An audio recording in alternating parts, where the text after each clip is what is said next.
फिर लेंसिल हमें अपने वर्ल्ड के बारे में बताता है कि हमारे वर्ल्ड के अंदर घने जंगल, पहाड़ और गहरे समुद्र थे। मतलब काफ़ी ब्यूटीफुल वर्ल्ड था इनका। और इनके डायमेंशन की जो इकोनॉमी है वो कुछ अलग हटके थी। और उस डायमेंशन को बोला जाता था एवलोन। और हमारे वर्ल्ड के अंदर बहुत सारे मॉन्स्टर अवेलेबल थे, जिसके कारण उस वर्ल्ड के अंदर रहने वाले लोगों को सरवाइव करने के लिए मॉन्स्टर से हमेशा डर करके रहना पड़ता था।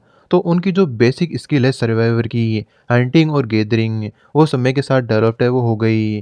फिर ऐसा समय आ गया कि जो बच्चे थे वो भी अपने साथ भाला ले लेकर के घुमा करते थे।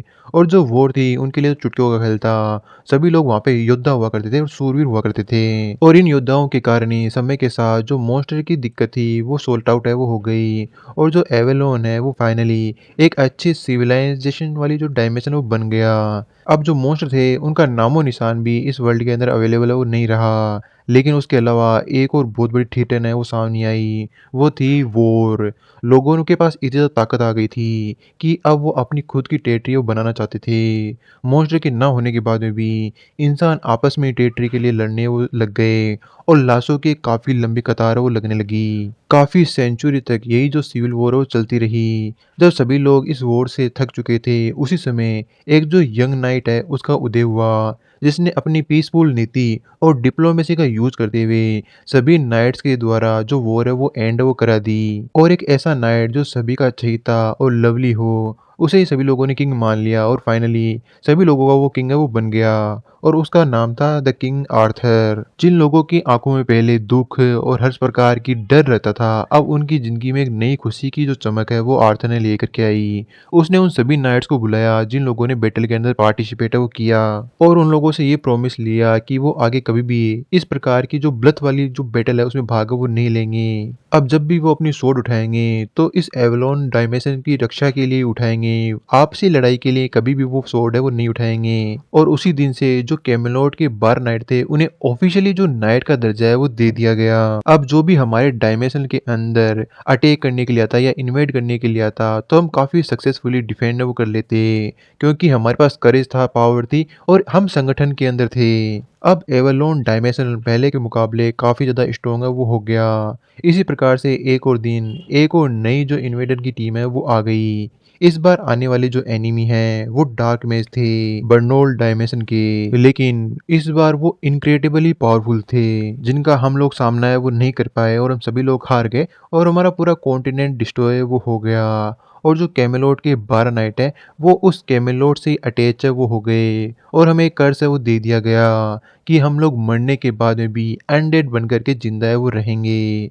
फिर लेंसिल किम को बोलता है कि मेरी जो स्टोरी है वो खुशी वाली नहीं है ना? तो जो किम है वो बोलता है कि हाँ डेफ़िनेटली ये कोई भी अच्छी कहानी है वो नहीं है। और वैसे भी तुम्हें इस बात से फ़र्क वो नहीं कर पड़ना चाहिए कि मैं इसके बारे में क्या सोचता हूँ। लेकिन कम से कम चलो मैंने एक बार तुम्हारी पूरी स्टोरी है वो सुन तो ली। अब किम मन ही मन सोचता है कि यार ये कितनी डरावनी और शॉकिंग स्टोरी थी। और इस बंदे ने मुझे ईज़िली ये स्टोरी बता भी दी। जब आपका एक एंटायर डायमेंशनली कोलैप्स वो कर जाए, इसका मतलब ये कोई छोटी बात नहीं है, ये बहुत बड़ी बात है। आपकी फैमिली, फ्रेंड जिनको भी आप जानते हैं, वो कंप्लीटली इस वर्ल्ड से गायब है वो हो जाएँगे। मुझे लगता है कि मुझे यहाँ पे लेंसी से माफ़ी है वो माँगनी चाहिए कि मैंने उसकी ये दर्द भरी यादों को फिर से याद है वो दिलाया। तो वो बोलता है लेंसी मुझे माफ़ कर देना, मुझे पता है कि तुम्हें काफ़ी ज़्यादा दर्द है वो हुआ होगा। तभी वो सरप्राइज़ होता है और मन के अंदर सोचता है कि 1 मिनट रुको यार, मेरी तो फैमिली भी ज़िंदा है, मेरा वर्ल्ड भी सेव है। आखिर मुझे कैसे पता होगा कि इसको किस प्रकार की पीड़ा है वो हो रही है। लगता है कि मैंने इसे सिंपैथी देने के चक्कर में कुछ ज़्यादा ही है वो बोल दिया। अब मुझे यहाँ पे क्या बोलना चाहिए ताकि मैं इसको कंसोल वो कर सकूँ? हाँ, मैं यही बोलता हूँ। और वो पूछता है कि क्या तुम्हारे जो डायमेंशन उसको सेव किया जा सकता है? तभी वो और भी ज़्यादा चकरा जाता है कि अरे यार ये मैंने क्या बोल दिया? एक डिस्ट्रॉय हुए डायमेंशन को फिर से रिवाइव वो कैसे किया जा सकता है? ये तो वही बात हो गई, एक मरे हुए इंसान से जाकर पूछना कि तुझे ज़िंदा किया जा सकता है क्या? और यहाँ पे किम शर्म के मारे पानी-पानी हो रहा होता है कि उसने यहाँ पे लैंसिल को कम्फर्ट करने की बजाय और भी ज़्यादा उलझन के अंदर डाल दिया। तो जो लैंसिल है वो बोलता है कि ये इम्पॉसिबल है माय लॉर्ड। हमारे पास कोई भी तरीका नहीं है कि हम लोग जो एवलोन डायमेंशन है उसके अंदर पहुँच पाए। और जो multi dimensional chamber of commerce है, वो उन्हीं लोगों के लिए गेट ओपन करती है, जो कि इन्वेड करना है वो चाहते हैं। और सबसे इम्पोर्टेंट बात, जो मरे हुए लोग हैं उन्हें दोबारा से रिवाइव नहीं किया जा सकता। मैंने तो कम से कम इस प्रकार की चीज़ के बारे में पहले कभी भी वो नहीं सुना। तो किम इस चीज़ के लिए फिर से माफ़ी वो माँगता है। तो लेंथल बोलता है कि मैं समझ सकता हूँ मेरे लॉर्ड, आप क्या कहने की कोशिश है वो कर रहे हैं। लेकिन फिर भी मैं इस बात से खुश हूँ कि आप किसी प्रकार के इन्वेडर नहीं हैं। मैं और मेरे साथ जितने भी कैमेलॉर्ड के नाइट हैं वो भी इसी प्रकार की फीलिंग वो रखते हैं कि हमारे लॉर्ड किसी भी दूसरे डायमेंशन के ऊपर जाकर के इन्वेड है वो नहीं करते, और यही बात हमारे लिए सफिशिएंट है। तभी जो सोलोन है वो कुछ स्मेल वो करता है और बोलता है इधर इधर इधर इधर इधर चलो, इधर चलो, इधर इधर पक्का बंदा होगा। तभी सामने घास के अंदर हम देखते हैं वहाँ पे एक और जो मेनोग होता है वो बाहर निकल के आता है। और जब दोनों ही मेनोग ट्राई के बंदे होते हैं आपस में काफ़ी ज़्यादा खुश हो जाते हैं दोबारा से एक दूसरे को देख करके। और वो चीफ से पूछता है, चीफ क्या आप ठीक तो हैं, आपको कहीं पे चोट तो नहीं लगी? तो चीफ बोलता है कि नहीं नहीं, मैं एकदम बिल्कुल फिट एंड फाइन हूँ और इन लोगों ने मुझे बचाया था। और इन लोगों ने बोला है कि ये लोग हमारी हेल्प करेंगे ताकि हम लोग इस वर्ल्ड के अंदर रह सकें, और हम लोग इसीलिए आए हैं ताकि मैं सभी लोगों को ढूंढ सकूं और यहाँ पे उनकी हेल्प वो कर सकूं। ये सुनने के बाद में दूसरा जो मैनोग होता है वो काफ़ी ज़्यादा खुश हो जाता है कि अगर ऐसी बात है तो मैं भी हेल्प वो कर सकता हूँ। मुझे भी अपनी ट्राइब के कुछ बंदों के बारे में पता है कि वो कहाँ छुपे हुए हैं। अब ये सुनकर के किम काफ़ी ज़्यादा खुश हो जाता है क्योंकि इससे इसका जो काम है वो और भी जल्दी है वो हो जाएगा। अब जैसे इसने पहाड़ चढ़ा और पहले जो मेनोग है उससे मिला, तो उसके बाद में इसका काम और भी ज़्यादा ईज़ी हो गया क्योंकि पहले से जिससे मिला उसने 4 और मेनों को ढूँढ दिया और उन 4 ने फिर 2 या 3 या 4 और मेनों को ढूँढ दिया। इसी प्रकार से ये जो चेन सिस्टम है वो चलता रहा। कंटिन्यूअस 7 दिनों तक पूरा 1 वीक है वो गुज़र गया और उस पूरे 1 वीक के अंदर जो किम है उसकी हालत बिल्कुल सूखे हुए आम की तरह हो गई क्योंकि इस बीच उसने काफ़ी ज़्यादा पहाड़ों चढ़े होते हैं, लेकिन फाइनली उसने 10,000 जो मेंबर होते हैं इस टाइप के उन्हें इकट्ठा है वो कर लिया होता है। और वो उन सभी को बताता है कि मैंने आप सभी लोगों को यहाँ पे गैदर कर लिया। आप लोगों को पहाड़ों पे रहना पसंद है तो आप यहाँ पे रह सकते हैं, लेकिन मैं यहाँ पे पास ही में एक जो पोर्टल है वो ओपन कर रहा हूँ। अगर तुम्हें कभी भी मॉन्स्टर दिखाई दे तो इस पोर्टल के अंदर आ जाना, जिससे तुम लोग सुरक्षित है वो रहोगे। और अगर तुम्हें कोई भी चीज़ चाहिए तो तुम इस पोर्टल के थ्रू है वो भी ले सकते हो। तो जो ट्राइब का चीफ और जो बाकी मेनोग्स होते हैं वो सभी इस बात के लिए शुक्रिया अदा वो करते हैं और पूछते हैं कि आपके इस काइंडनेस का हम लोग रीपे है वो कैसे कर सकते हैं। तो हकीम बोलता है तुम लोगों को ज़्यादा कुछ नहीं करना, तुम्हें तुम्हारी जो स्मेल करने की एबिलिटी है उसका यूज़ करते हुए हमें मॉन्स्टर बताना है और हम लोग मॉन्स्टर को एलिमिनेट वो करेंगे।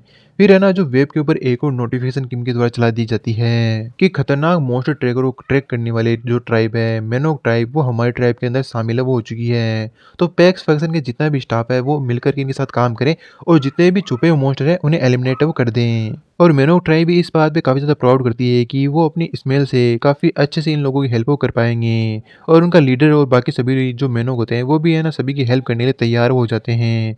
और सबसे ज़्यादा यहाँ पे जोश के अंदर तो सोलेन ही होता है और सभी को मोटिवेट भी करता है कि जल्द से जल्द लोगों की हेल्प करें। इसी प्रकार से जो एक एक दो दो मोने मेनोक होते हैं वो दूसरे बंदों को बताते हैं कि यहाँ पे मॉन्स्टर है, यहाँ पे मॉन्स्टर है, और उनकी हेल्प करते हुए वो सभी मॉन्स्टर को मार रहे होते हैं। फिर हम देखते हैं जो सोनिया है वो 2 महीनों को लेकर सामने घूम रही होती है क्योंकि उसे तो मॉन्स्टर मारने में मजा आता है, तो वो 2 की सहायता से ज़्यादा मॉन्स्टर को ढूँढ पाएगी और ज़्यादा को मार पाएगी। और एक मेनोक बताता है कि उस बिल्डिंग के 5वें फ्लोर के ऊपर एक मॉन्स्टर है। तो बस ये सुनते ही वो काफ़ी ज़्यादा खुश हो जाती है और अगले ही पल उस मॉन्स्टर के पास पहुँच करके उसका काम तमाम वो कर देती है। और किम हमें बताता है कि जो स्मेल करने की ताकत है वो मेनो की काफ़ी ज़्यादा लाजवाब है। सिर्फ 1 वीक के अंदर ही जो मॉन्स्टर इंसानों के ऊपर अटैक करते थे, उनकी संख्या भी कम है वो हो गई। हाँ, हमने सभी मॉन्स्टरों को एलिमिनेट नहीं किया, लेकिन हमने काफ़ी हद तक इस चीज़ को कंट्रोल करने में कामयाबी है वो हासिल है वो की है। पहले के मुकाबले अभी की जो सिचुएशन है वो काफ़ी ज़्यादा स्टेबल है, तो मुझे और भी ज़्यादा कंफर्टेबल वो होना चाहिए, लेकिन पता नहीं क्यों मैं काफ़ी ज़्यादा अनईज़ी महसूस है वो कर रहा हूँ। मैं टायर 7 पे पहुँच चुका हूँ। हम लोगों ने जो मेनो ट्राइब है उसके साथ अलायंस भी कर ली है और जो मॉन्स्टर है उन वो भी डिक्रीज हो रहे हैं। इसका मतलब ये उस प्रकार की सिचुएशन है जिस प्रकार की सिचुएशन होनी चाहिए, सब कुछ एकदम सिस्टमैटिक वो चल रहा है और उसी समय किसी प्रकार की कोई विपदा है वो आती है। मुझे पता है जब भी सही चीज़ें चलती है ना कोई प्रॉब्लम तो आती है, तो अभी तक कोई प्रॉब्लम आई क्यों नहीं? तभी हम देखते हैं तुरंत हमारे पास आता है कि एग्जैक्टली मिस्टर कीम आप सही बोल रहे हो, यहाँ पे चैम्बर ऑफ कॉमर्स का एक नया डॉक्यूमेंट है वो आया है, आप चाहे तो मैं उसे पढ़ सकता हूँ। तभी जो कीम है वो बोलता है मुझे पता ही था, मेरे जो गट्स है वो बोल रहे थे कि यहाँ पे पक्का कोई ना कोई दिक्कत है वो आने वाली है। तभी उस डॉक्यूमेंट में यही होता है कि जो इंटरमीडिएट प्रॉफिट है कोरिया और जापान के रीजन के अंदर वो अर्थ डायमेंशन के अंदर कम हो गए हैं, इसलिए वहाँ पे किसी दूसरे डायमेंशन को पैसिफिक ओशन के अंदर मर्ज वो किया जाएगा। आपकी में ये न्यूज़ सुनकर ही काफ़ी ज़्यादा सरप्राइज़ होता है कि अब यार ये क्या नई मुसीबत है। और वो जब डॉक्यूमेंट के अंदर पढ़ने जाता है कि आखिर ये कौन-सा डायमेंशन जुड़ने वाला है, तो वो ये देख कर के हैरान होता है कि ये पूरा बंडल तो 20 पेजों का है, जो कि उसे पढ़ने में काफ़ी समय लगेगा। तो वो पैक्स को बोल देता है, पैक्स इसे समराइज़ है वो कर लो। तो पैक्स बोलता है कि मैंने इसे समराइज़ है वो कर लिया है। तो किम बोलता है रुको 1 मिनट मैं सभी इंपॉर्टेंट लोगों को बुला देता हूँ, फिर हम सभी लोगों के सामने इस बारे में बातें वो करेंगे। और कुछ ही पलों के अंदर किम सभी को वहाँ पे इकट्ठा है वो कर लेता है। तो पैक्स बताता है इस बार के जो डॉक्यूमेंट आए हैं उससे यहाँ पे जो चैम्बर ऑफ कॉमर्स है 2 चीज़ें वो करना चाहता है। पहला तो ये कि जो उसका रेवेन्यू है वो उसे बढ़ाना चाहता है कोरिया और जापान के अंदर। दूसरा ये जो वहाँ पे पावर होल्ड करने वाले बंदे हैं उनकी संख्या को कम है वो करना चाहता है। और इस चीज़ को अचीव करने के लिए वो पैसिफिक ओशन के अंदर एल्वन हाई जो कॉन्टिनेंट है उसे अटैच है वो करेगा और एक फोर्स बैटल है उसको रिलीज है वो करेगा। और जो फॉर्मल बैटल नोटिफिकेशन है वो 7 दिन के अंदर इशू है वो कर दिए जाएंगे। तो सोनिया बोलती है इस प्रकार का नोटिफिकेशन तो सभी लोगों के पास में आता है ना, तो अभी तक 7 दिन क्यों पड़े हैं इस प्रकार का नोटिफिकेशन आने में, मतलब समझ नहीं आ रहा सोनिया को कि उनके पास इस प्रकार की जानकारी वो कैसे आई। तो किम बताता है कि एक्चुअली उसने चैम्बर ऑफ कॉमर्स का एक आइटम अपने सिस्टम के साथ अटैच वो कर लिया है। तो उन लोगों के पास में भी थोड़ी सी अथॉरिटी आ गई है कि जो भी चीज़ होने वाली होती है उसके कुछ डॉक्यूमेंट या उसकी कुछ अपडेट इन लोगों के पास पहले ही है वो आ जाती है। और यहाँ पे जो कि मैं काफ़ी ज़्यादा परेशान होता है क्योंकि उसे फिर से एक और फाइट के अंदर उतरना पड़ेगा। लेकिन जो जूली होती है वो कुछ सोच रही होती है और बोलती है रुको एक सेकेंड, यहाँ पे जो वर्ल्ड है वो थोड़ा डिफरेंट है। इन लोगों ने बोला है कि इस बार फोर्स बैटल है वो कराई जाएगी। इसका मतलब ये है कि सामने वाले जो एलियन है फोर्स है उन्हें भी फोर्स किया जाएगा हमारे साथ लड़ाई करने के लिए। अभी सुनते ही जो कि मैं वो भी सरप्राइज होता है और बोलता है इसका मतलब वो लोग भी हमारी तरह ही विक्टिम है वो होंगे। उन लोगों ने भी वॉर को नहीं चूज किया हमारी तरह। तो इसका मतलब तो यही है कि अगर हम लोग हमारे बीच की जो मिसअंडरस्टैंडिंग है उसे बीच में ही रोक देते हैं तो जो वॉर है वो भी नहीं होगी। तो लैंसला वो बोलता है कि मेरे लॉर्ड आप सही हो, लेकिन हम लोग उन बंदों के साथ कांटेक्ट है वो कैसे करेंगे? क्योंकि हो सकता है कि उन लोगों को बैटल के नोटिफिकेशन के जस्ट पहले ही बुलाया जाए या बैटल के नोटिफिकेशन के साथ ही यहाँ पे कॉन्टिनेंट के साथ जोड़ा जाए। और इसके साथ साथ हमें उनकी एग्जैक्ट लोकेशन का भी नहीं पता कि वो कब किस समय कहाँ पे अपीयर है वो होंगे। तभी जो पैक्स है वो बोलता है कि जो एल्वेनहाइम कॉन्टिनेंट है वो ऑलरेडी पैसिफिक ओशियन के साथ मर्ज वो कर दिया गया है। बस जो नोटिफिकेशन है वो 7 दिन बाद में आएगा। ये सुनते ही जो कि मैं वो बोलता है कि हमारे पास बिल्कुल भी टाइम नहीं है वेस्ट करने के लिए, हमें तुरंत वो निकलना होगा। तभी जो जूली है वो बोलती है रुको एक सेकेंड, क्या होगा कि उस कॉन्टिनेंट के बंदे सारे के सारे क्रिएचर हो जैसा कि चाइना में था, या फिर इस प्रकार के प्राणी जो वाकई में लड़ाई है वो चाहते हो। अब ये बात सुनने के बाद में जो कीम है वो नर्वस हो जाता है और उसके पास कोई भी जवाब वो नहीं होता। और वो बोलता है कि अब तो देखा जाएगा, चल कर के ही हमें देखना होगा क्या कि वहाँ पे किस प्रकार के एलियंस है वो आए हैं। फिर हमारा जो सीन है वो शिफ्ट होता है पैसिफिक ओशन के अंदर, वही कॉन्टिनेंट जो कि अभी भी मर्ज है वो हुआ है, जिसके ऊपर दो बच्चे बातें कर रहे होते हैं कि ये जो जगह है कितनी ज़्यादा गंदी है, ये पानी कितना ज़्यादा खराब है। तो दूसरा बच्चा बोलता है कि हमारी जो जगह है उससे ज़्यादा खराब है वो जगह नहीं हो सकती। तो पहले वाला बच्चा बोलता है कि हाँ, हमारे जो वर्ल्ड था या फिर हमारी जो जगह है वो सबसे ज़्यादा खराब है। और वो इसी प्रकार से बातें कर रहे होते हैं कि हम लोगों ने कभी भी जो एल्वेन हाइम है उसे छोड़ा नहीं, तो हमें पता नहीं कि इस वर्ल्ड के अंदर हमारे से भी खराब जगह है या नहीं, हो सकता है कि हमारे से भी खराब जगह हो।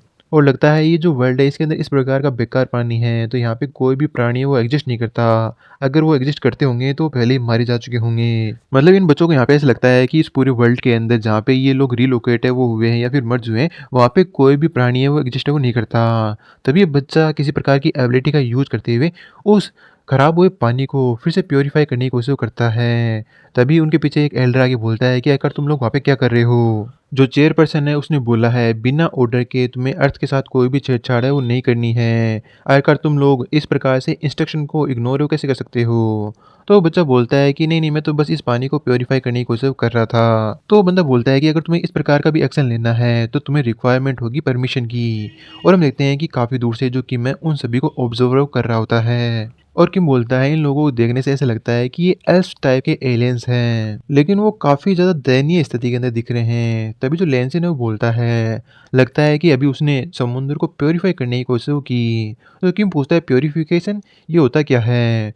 तो लेंसिल बताता है कि मैं भी पहली बार देख रहा हूँ, लेकिन मैंने सुना था उनके पास इस प्रकार की एक यूनिक स्किल होती है जो कि वो किसी भी चीज़ को प्योरीफाई वो कर सकती है। फिर हमें पता चलता है कि इस एरिया के समुद्र का पानी इतना ज़्यादा खराब है वो क्यों है, क्योंकि जो यूसीएल अवेकनेस सोसाइटी थी उसने इस पूरे पानी को काफ़ी ज़्यादा ही खराब वो कर दिया था। और इसी चीज़ को है ना वो बच्चा प्योरीफाई करने की कोशिश कर रहा था। और लेंसिल बताता है कि जो एल्फ होते हैं उनका नेचर इसी प्रकार का होता है, वो जिस भी खराब चीज़ को देखते हैं उसे प्योरीफाई करने की कोशिश करते हैं, क्योंकि वो सोचते हैं कि सभी चीज़ें नेचर के द्वारा दी गई है और वो नेचर से जुड़ी हुई है। तो किसी भी चीज़ को इस प्रकार से खराब है वो नहीं होना चाहिए। ये सुनने के बाद में जो किम है वो बोलता है रियली? अगर ऐसी बात है तो ये इस प्रकार का स्टेटमेंट है कि वो लोग हमारी तरह सेम सोच है वो रखते हैं। देखने से हो सकता है कि वो काफ़ी ज़्यादा दयनीय स्थिति के अंदर दिख रहे हों, लेकिन मुझे लगता है कि ये रिलायबल पार्टनरशिप या अलायंस है वो हो सकती है। अगर हमें उनके साथ फाइट वो ना करनी पड़े तो ये बेस्ट चीज़ है वो होगी। हम लोगों को ये शो करना होगा कि हम लोग किसी प्रकार की दुश्मनी उनके साथ है वो नहीं रखते।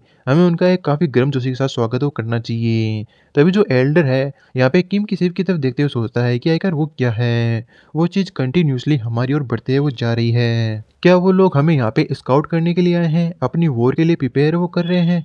हो सकता है, लेकिन जो चैम्बर ऑफ कॉमर्स का नोटिफ़िकेशन है उसे आने में अभी भी 7 दिन पड़े हैं।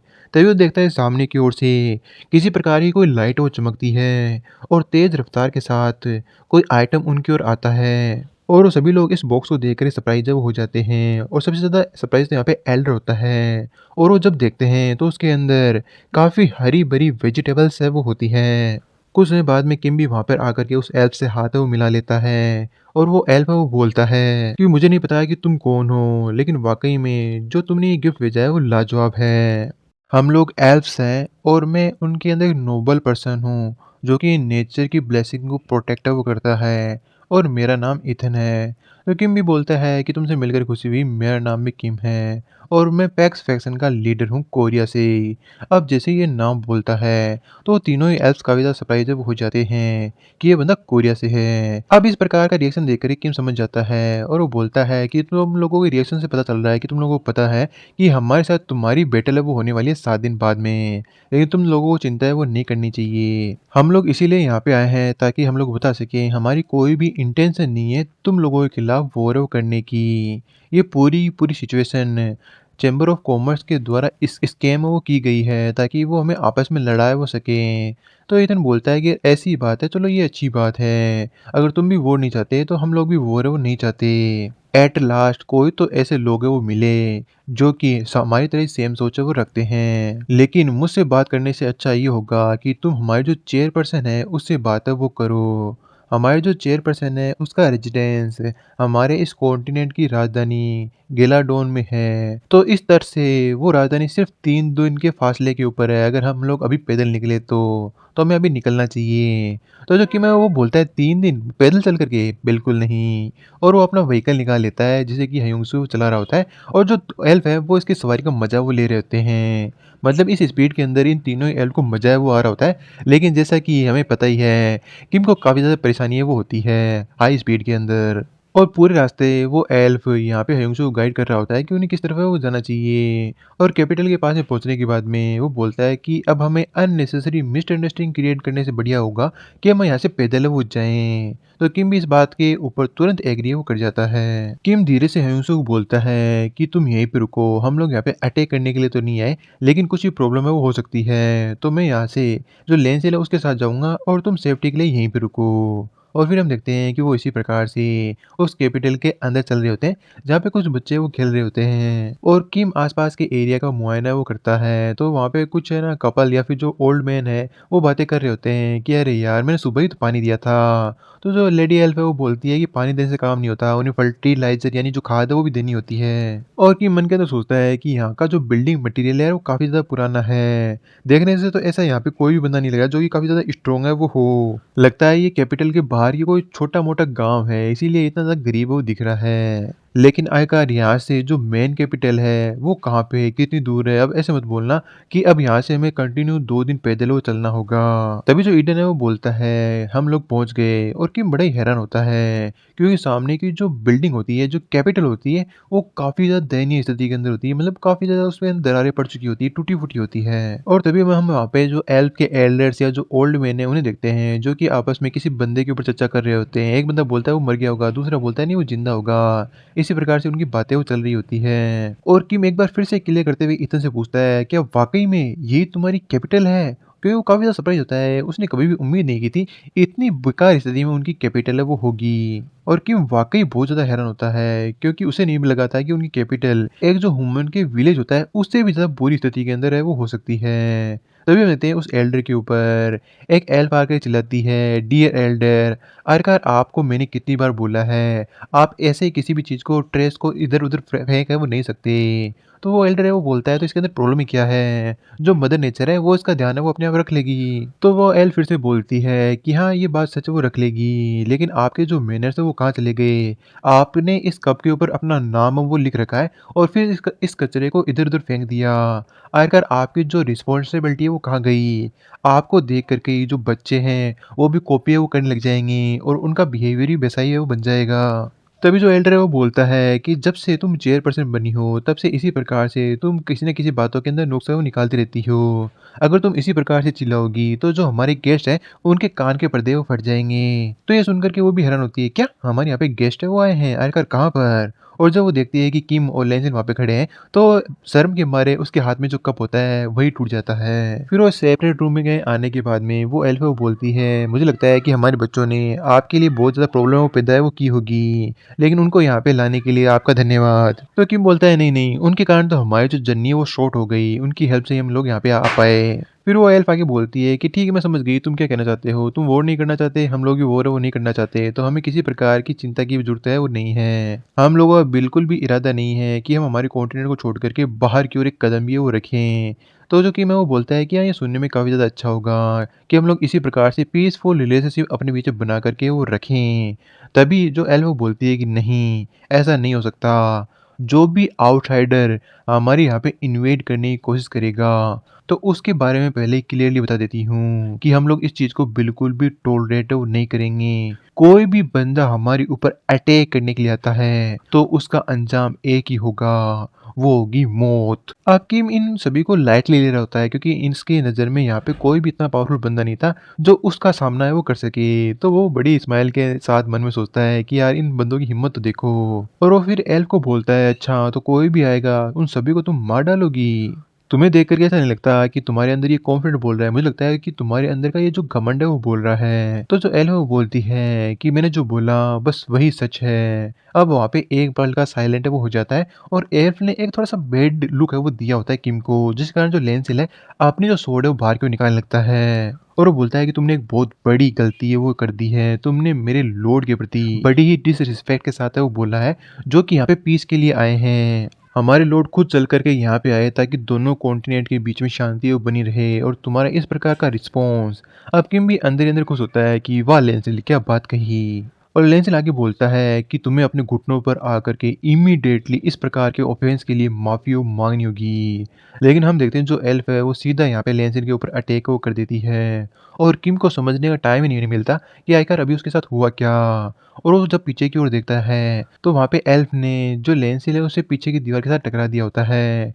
और वो बोलती है कि मैंने सुना था जो ह्यूमंस है वो सिर्फ 100 साल ही वो जीते हैं, लेकिन जो हम एल्फ्स हैं वो इस प्रकार के नहीं हैं। 100 सालों में तो हम मुश्किल से एडल्टहुड को प्राप्त वो करते हैं, क्योंकि हम लोग काफ़ी लंबे समय से जीते हैं। तो हम लोगों ने इस प्रकार के जो मल्टी वर्ल्ड हैं वो देखे हैं और सर्वाइवर के नाम पर हम लोगों ने काफ़ी सालों तक इंड्योर है वो किया है। और उसके रिजल्ट में जो नॉर्मल जो हमारे मोस्ट ऑफ एल्स हैं वो टायर 6 तक पहुंच चुके हैं। जिस एल्डर को तुमने अभी बाहर की ओर देखा जो कि तुम्हें वीकलिंग लग रहा था, वो भी टायर 5 या उससे ऊपर का हो सकता है। और बात आती है माफ़ी की, वो तुम लोग हो जो यहाँ पे स्वॉर्ड को लेकर के आए हो और पीस की बातें वो करते हो। तुम लोगों को हमसे माफ़ी मांगनी चाहिए और तुम लोग हमसे ये उम्मीद करते हो कि हम लोग तुमसे माफ़ी वो मांगेंगे।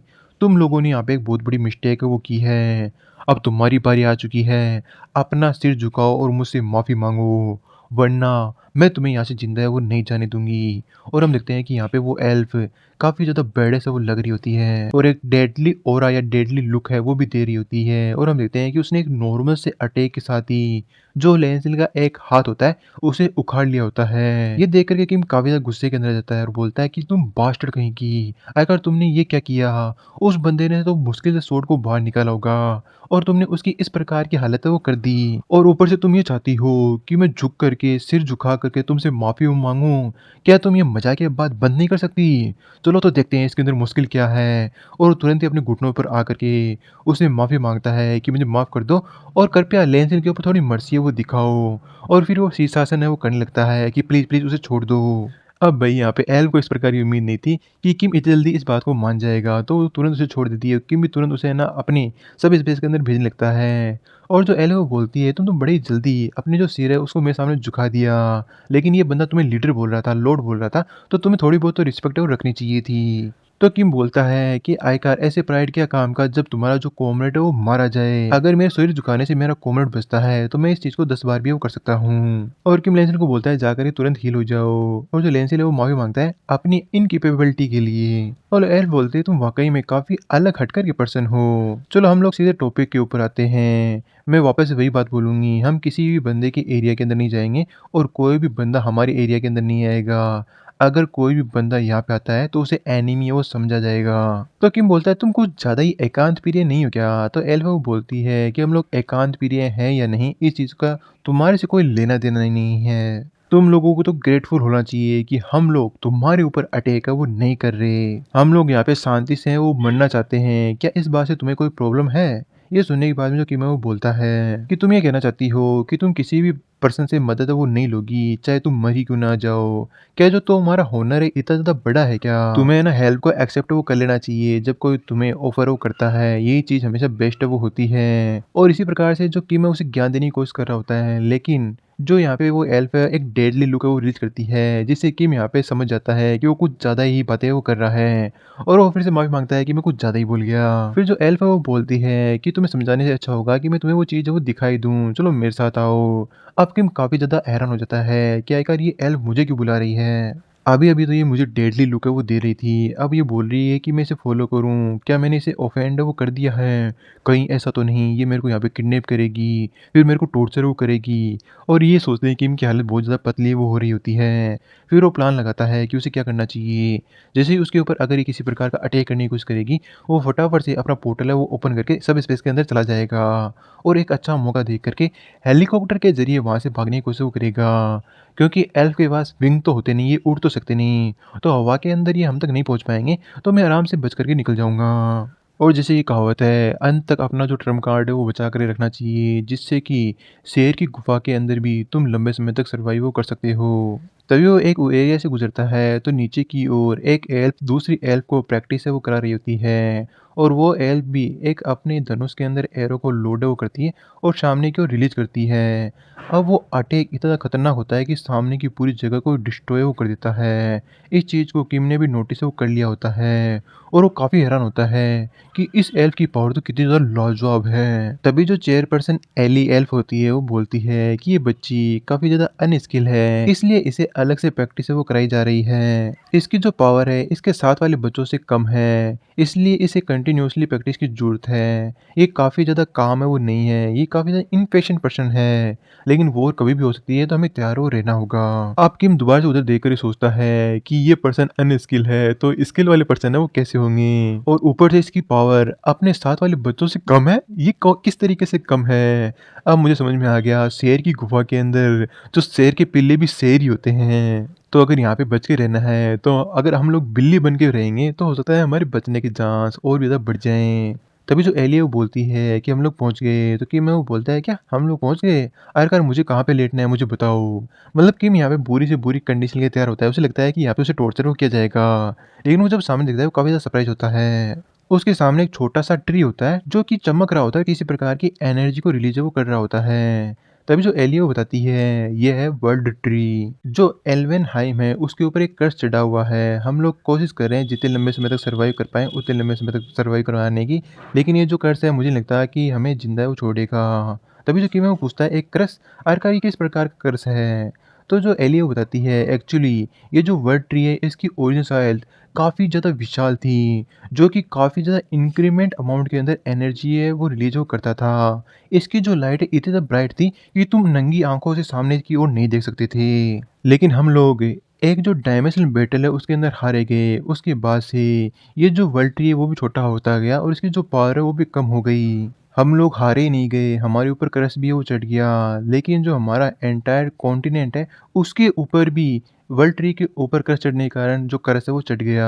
अब उस क्रस्ट के साथ यानी श्राप के साथ हमारा ट्री लड़ने की कोशिश तो वो कर रहा है, लेकिन स्लोली स्लोली वो मर ही रहा है। वर्ल्ड ट्री के इस प्रकार के फाइट करने के कारण ही अभी भी हमारे इस एरिया के अंदर जो फसल है वो हो रही है, लेकिन शायद ये इस सीजन की लास्ट फसल है वो होगी। अभी सुनकर ये किम हैरान होता है और सरप्राइज होते हुए बोलता है कि तुम लोग अब ये मत बोलना, अभी तुम थोड़ी देर पहले बोल रही थी कि तुम्हें शांति से मरना है, तो तुम्हारे कहने का मतलब ये था तुम लोग मारे जाओगे। और इसका कोई भी रिप्लाई एली है वो नहीं देती, तो किम फिर से पूछता है कि आखिर इस प्रकार का जो क्रश है वो किसने दिया।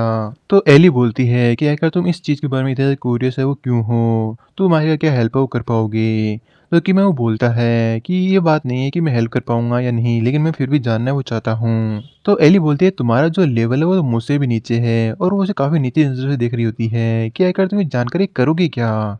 तो किम काफ़ी ज़्यादा इरिटेट होते हुए बोलता है कि हाँ, हो सकता है कि मैं पावर के मामले में कमज़ोर हूँ, लेकिन दूसरी चीज़ों के द्वारा या दूसरे तरीकों के द्वारा मैं तुम्हारी हेल्प वो कर सकता हूँ। तो फिर से जो एली है थोड़ा-सा एटीट्यूड दिखाते हुए बोलती है कि एक ऐसा वर्ल्ड जहाँ पे 1 साल पहले ही मल्टी लेवल या मल्टी डायमेंशंस के लिए ओपन किया गया हो, उस बंदे को उस दुनिया के बारे में क्या ही नॉलेज है वो होगी। आखिरकार तुम क्या समझ पाओगे अगर मैं तुम्हें कुछ भी बताती हूँ तो? मतलब एली यहाँ पे ये कहना चाहती है जो अर्थ है वो 1 साल पहले ही मल्टीवर्स के लिए ओपन हुई है। तो तुम लोगों को ज़्यादा नॉलेज नहीं है मल्टीवर्स की, तो तुम्हें बताने से क्या ही फ़ायदा होगा और तुम क्या ही कर लोगे। फिर जो एली है वो बता ही देती है कि जो बर्नौल्ड डायमेंशन है ये उनके डार्क मैजों के द्वारा है वो किया गया है। ये नाम सुनते ही किम सोचता है कि हर जगह उन्हीं डार्क मैज की चर्चा है वो हो रही है। थोड़े समय पहले लेंसिल है उसने मुझे बताया था कि उनके डायमेंशन को भी उन लोगों ने डिस्ट्रॉय वो किया था। ये डार्क मैज जहाँ पे भी जाते हैं सभी जगह ही डिस्ट्रक्शन है वो फैला करके आते हैं।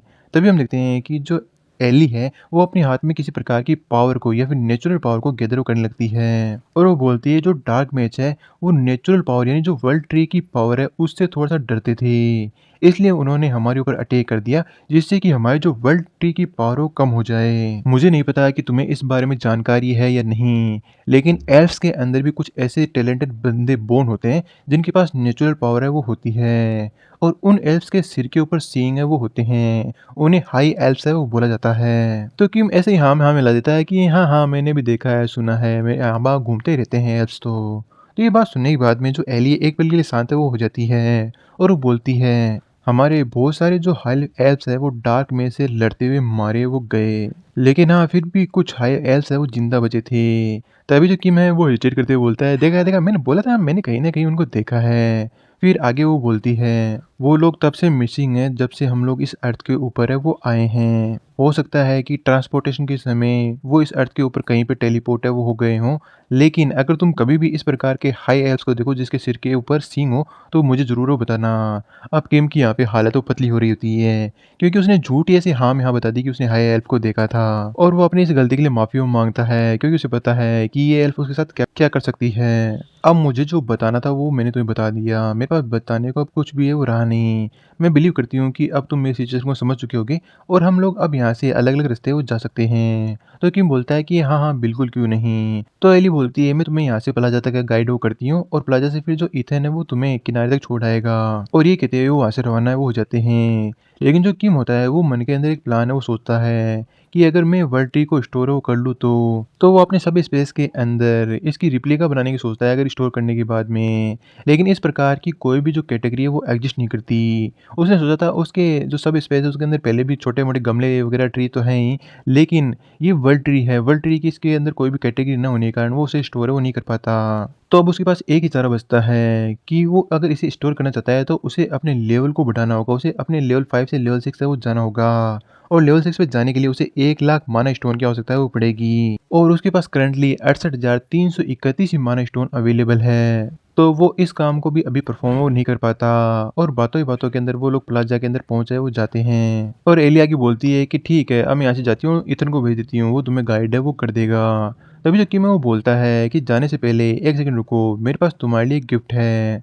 और वो अपने सभी स्पेस को ओपन करता है और उसके अंदर से बहुत सारी जो वेजिटेबल्स है वो निकालने लग जाता है, और एली इतनी वेजिटेबल को देखकर बोलती है कि आखिर ये सब क्या है। तो किम बोलता है कि मैं तुम्हें एडवांस के अंदर ही बता देता हूँ कि मैं इसके रिटर्न के अंदर तुमसे कुछ भी है वो नहीं मांगने वाला, और इतने बड़े सब्जियों के पहाड़ को देख कर के यहाँ पे एली भी काफ़ी ज़्यादा सरप्राइज़ है वो हो जाती है और किम बोलता है ये मेरी तरफ से एक गिफ्ट है। तुम है ना इस चीज़ को बर्डन की तरह वो मत लेना, तुम जितना चाहो उतना खा सकती हो और मैं जल्दी लौट करके वो आऊँगा। तभी हम देखते हैं कि उस पोर्टल के अंदर से सामने की ओर कोई बंदा आता है और किम को बुलाता है और ये और कोई नहीं डाइची होता है। तो किम पूछता है डाइची आकर तुम यहाँ पे क्या कर रहे हो? क्या तुम मेरे यहाँ पे वेट कर रहे थे? क्या जो सारे फिशरमैन है वो खत्म नहीं हुए? तो डाइची वो बोलता है कि नहीं फिशरमैन को तो हम लोगों ने क्लियर है वो कर लिया है, वो तो कोई प्रॉब्लम वाली बात है वो नहीं है। सिर्फ एक ही जगह ऐसी रही है जो कि क्लियर आउट है वो नहीं हुई। लेकिन वहाँ पे एक दिक्कत हो चुकी है, उन बास्टर्ड ने उस गेट कोर को समुद्र के अंदर फेंक दिया और समुद्र के अंदर एक बहुत बड़ी फिश ने जो क्रेकन होता है ऑक्टोपस टाइप मॉन्स्टर उसने उसे डाइवर कर लिया।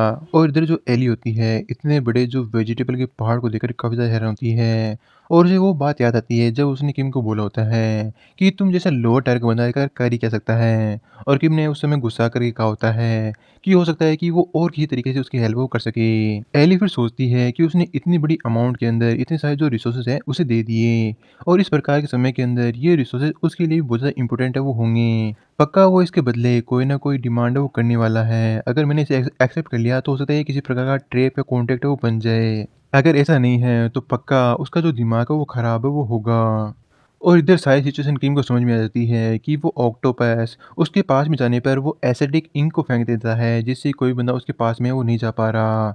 और अगर होली स्पेयर को फायर करें तो वो इतनी दूर से फायर करने पे उसके ऊपर कोई भी इफेक्ट है वो नहीं दिखाती। और अगर उस ऑक्टोपस को मारना है तो कम से कम 800 मीटर के दूरी से वो मारना होगा। लेकिन जो किम की एबिलिटी है उसकी मैक्सिमम लिमिट 500 मीटर की है, वो वहां तक ही मॉन्स्टर को मार सकता है। और वो सोचता है कि आखिरकार किस प्रकार से उस मॉन्स्टर से निपटाया वो जा सकता है।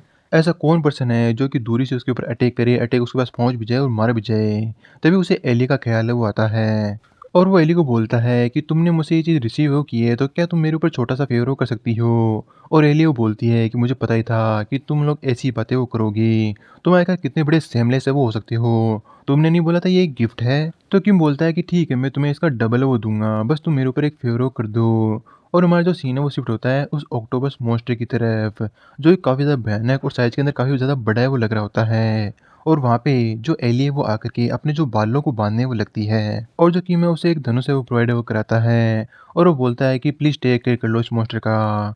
और वो एरो को समन करते हुए सामने की ओर काफ़ी डेडली पोज़ लेकर के उसके ऊपर अटैक करने के लिए तैयार है वो हो जाती है। अब जो एली होती है खतरनाक एनर्जी के साथ एक खतरनाक एरो सामने की ओर फायर वो करती है और ये एरो इतना ज़्यादा खतरनाक होता है कि जो सामने वाला मॉन्स्टर होता है पूरी तरह से पेनिट्रेट है वो हो जाता है और उसके छोटे-छोटे चीथड़े वो होने लग जाते हैं। और एली ने इतनी ज़्यादा पावर का यूज़ किया होता है कि जिस बो से उसने ये एरो चलाया होता है, वो भी पूरी तरह से टूट जाता है और पीछे की ओर किम और बाकी सभी लोग काफ़ी ज़्यादा खुश है वो हो जाते हैं कि मॉन्स्टर एक ही अटैक के अंदर मारा गया।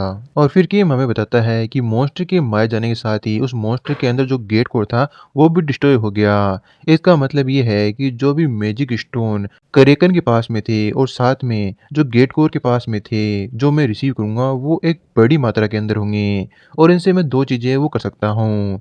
पहला कि अगर मेरे पास 1 लाख माने जो स्टोन हो जाते हैं, तो मैं उससे अपना सिस्टम का जो सब स्पेस है उसे अपग्रेड है वो कर लूँगा और इनका जो वर्ल्ड ट्री है उसे अपने सब स्पेस के अंदर स्टोरेज है वो कर लूँगा और इनके डुप्लीकेट बना करके इस पूरे आइलैंड के ऊपर फैला दूँगा और इनके पूरे किंगडम को मैं बचा लूँगा। हाँ, ये बात सच है, ये सारा प्रोसेस मैं इन एल्फ्स के नॉलेज में आए बिना करने वाला हूँ। क्योंकि अगर मैंने इन लोगों से परमिशन माँगी, तो ये डायरेक्टली मना कर देंगे कि इनके वर्ड ट्री को हाथ भी है वो नहीं लगाना। हाँ, मैं लकी रहूँगा कि अगर वो लोग डायरेक्टली मना कर दें, लेकिन पता नहीं हमारे बीच में किसी प्रकार की गलतफ़हमी हो जाए और ये सोचे कि हम लोग वर्ड ट्री चुराना है और मुझे डायरेक्टली ऑन द स्पॉट ही मार डाले, इस प्रकार की भी कंडीशन है वो हो सकती है। और दूसरी कंडीशन ये है कि अगर मेरे पास 1 लाख माना स्टोन अभी नहीं होते हैं, तो मैं तुरंत ही यहाँ से लौट जाऊँगा और जाकर के जो मोस्ट है उन्हें हंट करूँगा और फिर से अपना जो लेवल अप है वो करके आऊँगा। लेकिन हाँ, इस बार की जो विज़िट है वो मेरी सीक्रेट विज़िट होगी, किसी को भी पता लगे बिना मैं यहाँ पे आऊँगा और उसी प्लान को अंजाम दूँगा जो कि पहले वाले में करने वाला था।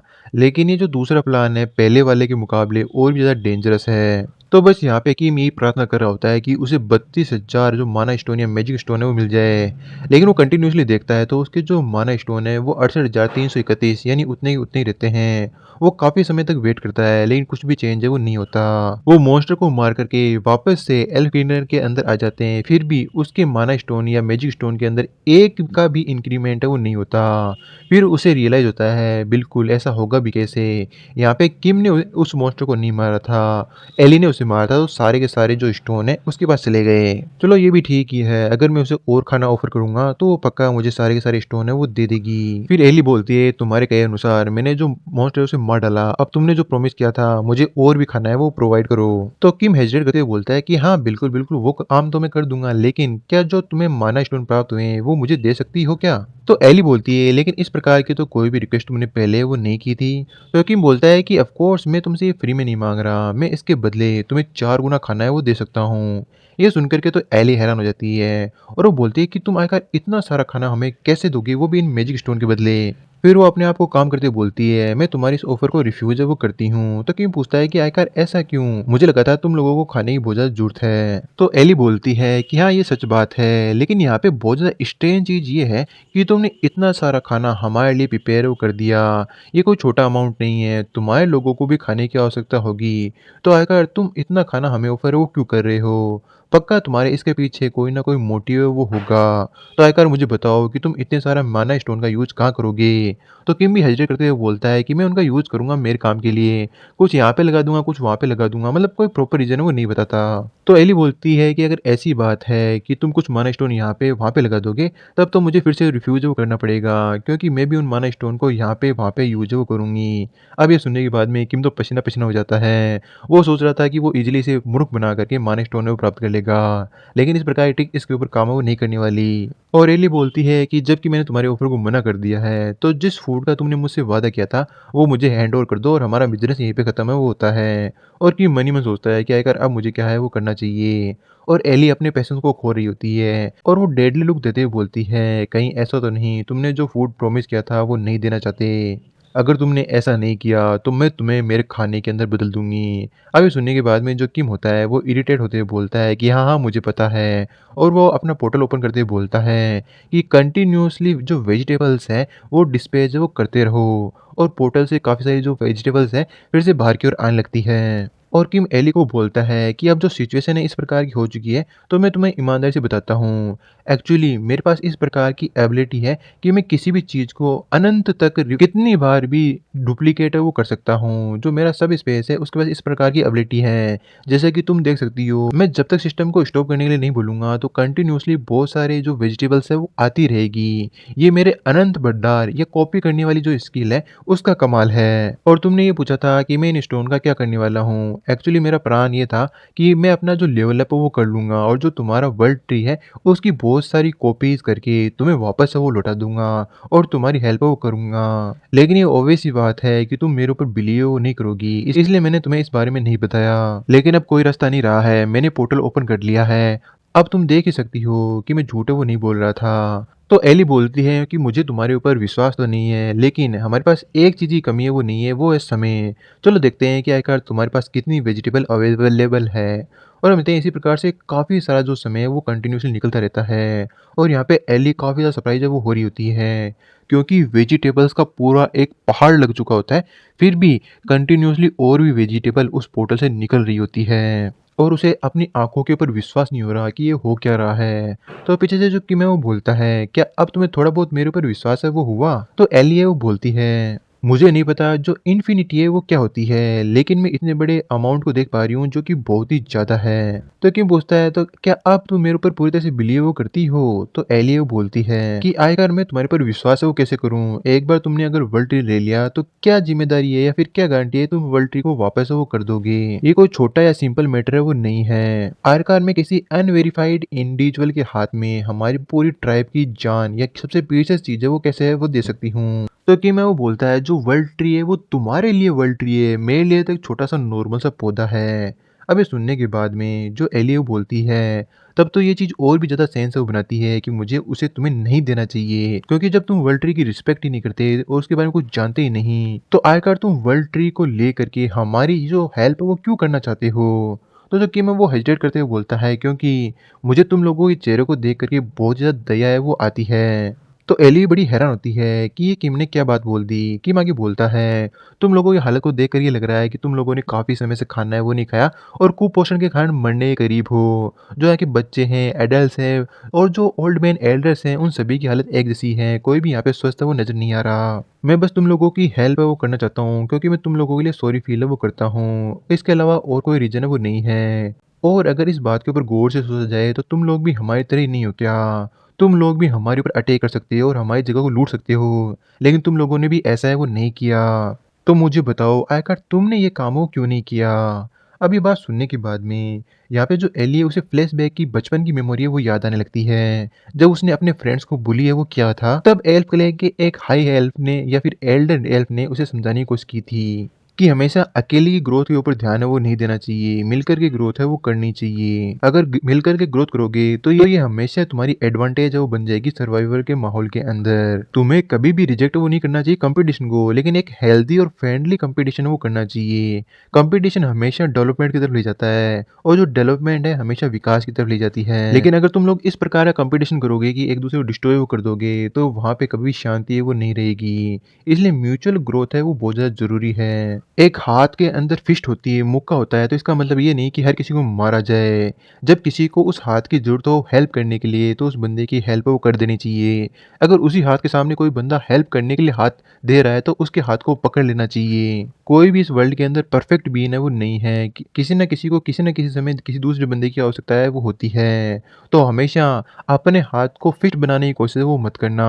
और इनको ये सभी मेमोरीज प्रेजेंट टाइम के अंदर याद आ रही होती है और इनको याद करते हुए वो किम को देखती है और एक पल के लिए सोचती है और वो बोलती है कि मैंने अभी तक तुम्हारा नाम है वो नहीं पूछा। तो किम बताता है एक्चुअली मेरा नाम किम है। तो एलिया वो बोलती है किम एक्चुअली मुझे भी तुमसे एक फेवर वो चाहिए कि जब हम लोग हाई एल्फ को ढूंढने के लिए अर्थ के ऊपर जाएं तो उस दिन तुम हमारी हेल्प वो करो। तो किम ये बात सुनकर सरप्राइज होता है, लेकिन वो बोलता है कि ऑफ कोर्स हम लोग तुम्हारी हेल्प है वो करेंगे। और फिर अगले पल सिस्टम का नोटिफिकेशन आता है कि जो एली डायमेंशन अकाउंट है उसे 46,721 मैजिक स्टोन आपको प्राप्त हुए हैं और टोटल 1,15,052 माना स्टोन आपके पास हो चुके हैं। जो आपका सब स्पेस है वो लेवल अप है वो हो रहा है। और लेवल अप होने के बाद में जो किम है वो पैक्स को बोलता है जब तक मैं ना बोलूं तब तक वर्ल्ड ट्री को डिस्पैच करना बंद है वो मत करना। मतलब यहाँ पे किम ने अपना लेवल अप भी कर लिया है, वर्ल्ड ट्री को अपने सब स्पेस के अंदर रख लिया है, अब उसकी वो कॉपियाज निकाल रहा है। तभी वो एल्डर आसमान की तरफ देखते हुए बोलता है, ये कितने शर्म की बात है फेडरिक, तुम इस चीज़ को देखने के लिए यहाँ पे मौजूद हो वो नहीं हो। और हम देखते हैं ऊपर बलून से बहुत सारी चीज़ें नीचे की ओर आ रही होती है और इन सभी कंटेनर के अंदर वर्ल्ड ट्री होते हैं और सभी लोग एल्वन हाइव के अंदर इन सभी वर्ल्ड ट्री को लगाने के अंदर लग जाते हैं। और हम देखते हैं कि यहाँ पे सोनिया भी सभी की हेल्प कर रही होती है, लेकिन वो किम के ऊपर अभी भी गुस्सा कर रही होती है कि किम जब मैंने बोल दिया यहाँ पे और जगह नहीं है पौधों को प्लांट करने की तो यहाँ पे और पौधे क्यों भेज रहे हो, जो लेंसिल है उसकी साइड में इनको भेजो ना। और यहाँ पे जो एल्फ होते हैं उनकी आंखों से खुशी के आंसू आ रहे होते हैं क्योंकि उन्होंने इस प्रकार के दिन की कभी भी उम्मीद है वो नहीं की थी। और किसी को भी विश्वास नहीं होता कि एल्फ की आंखों में इस प्रकार से कभी भी आंसू है वो आएंगे। इन सूखी आंखों के अंदर अभी पानी बचा था, मुझे नहीं पता था।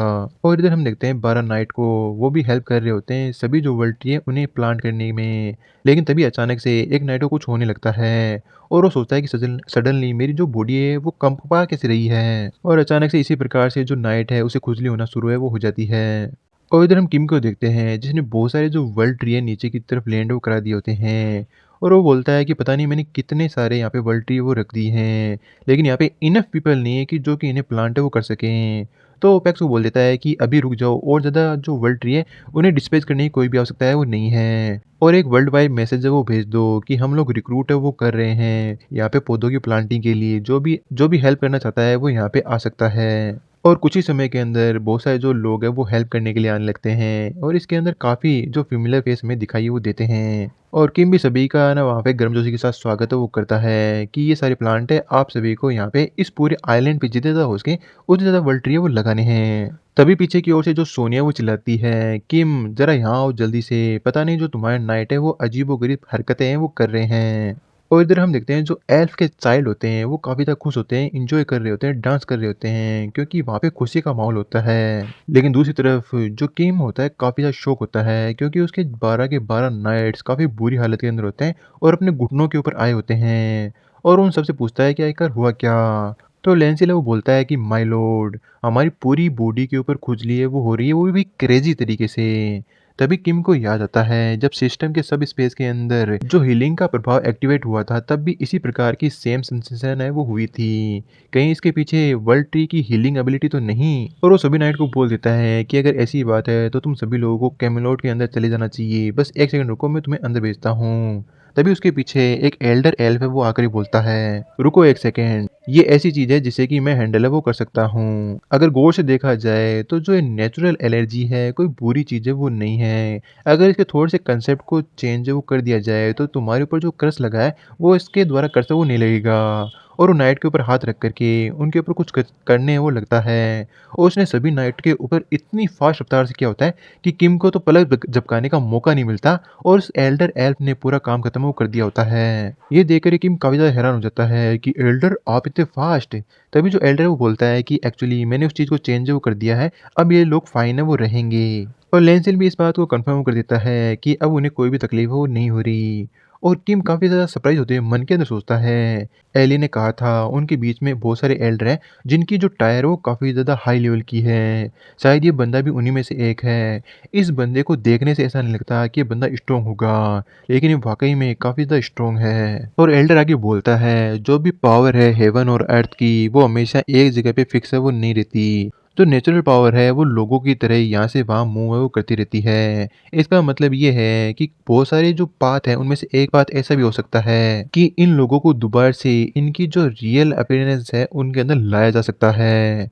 ये बात वाक़ई में बहुत बड़ी शॉकिंग बात थी जो किम को अभी पता चली थी। और वो एल्डर को रोकते हुए बोलता है, एल्डर अभी-अभी आपने कहा उस चीज़ को आप डिटेल में एक्सप्लेनेशन है वो कर सकते हैं। फिर जो एल्डर है वो सेपरेट एरिया में आकर के बताने लगता है जो पावर होती है ब्लैक मैजेस की वो वाक़ई में बड़ी ज़्यादा खतरनाक होती है और जो प्रिंसिपल ऑफ लाइफ है उसके अगेंस्ट होती है और दोबारा से रिटर्न करना अपनी ओरिजिनल स्टेट के अंदर। ये इस प्रकार से है जैसे बर्तन से गिरे हुए पानी को दोबारा से उस बर्तन के अंदर डालना जिसके अंदर हज़ार गुना ज़्यादा इफ़ेक्ट है वो लगता है।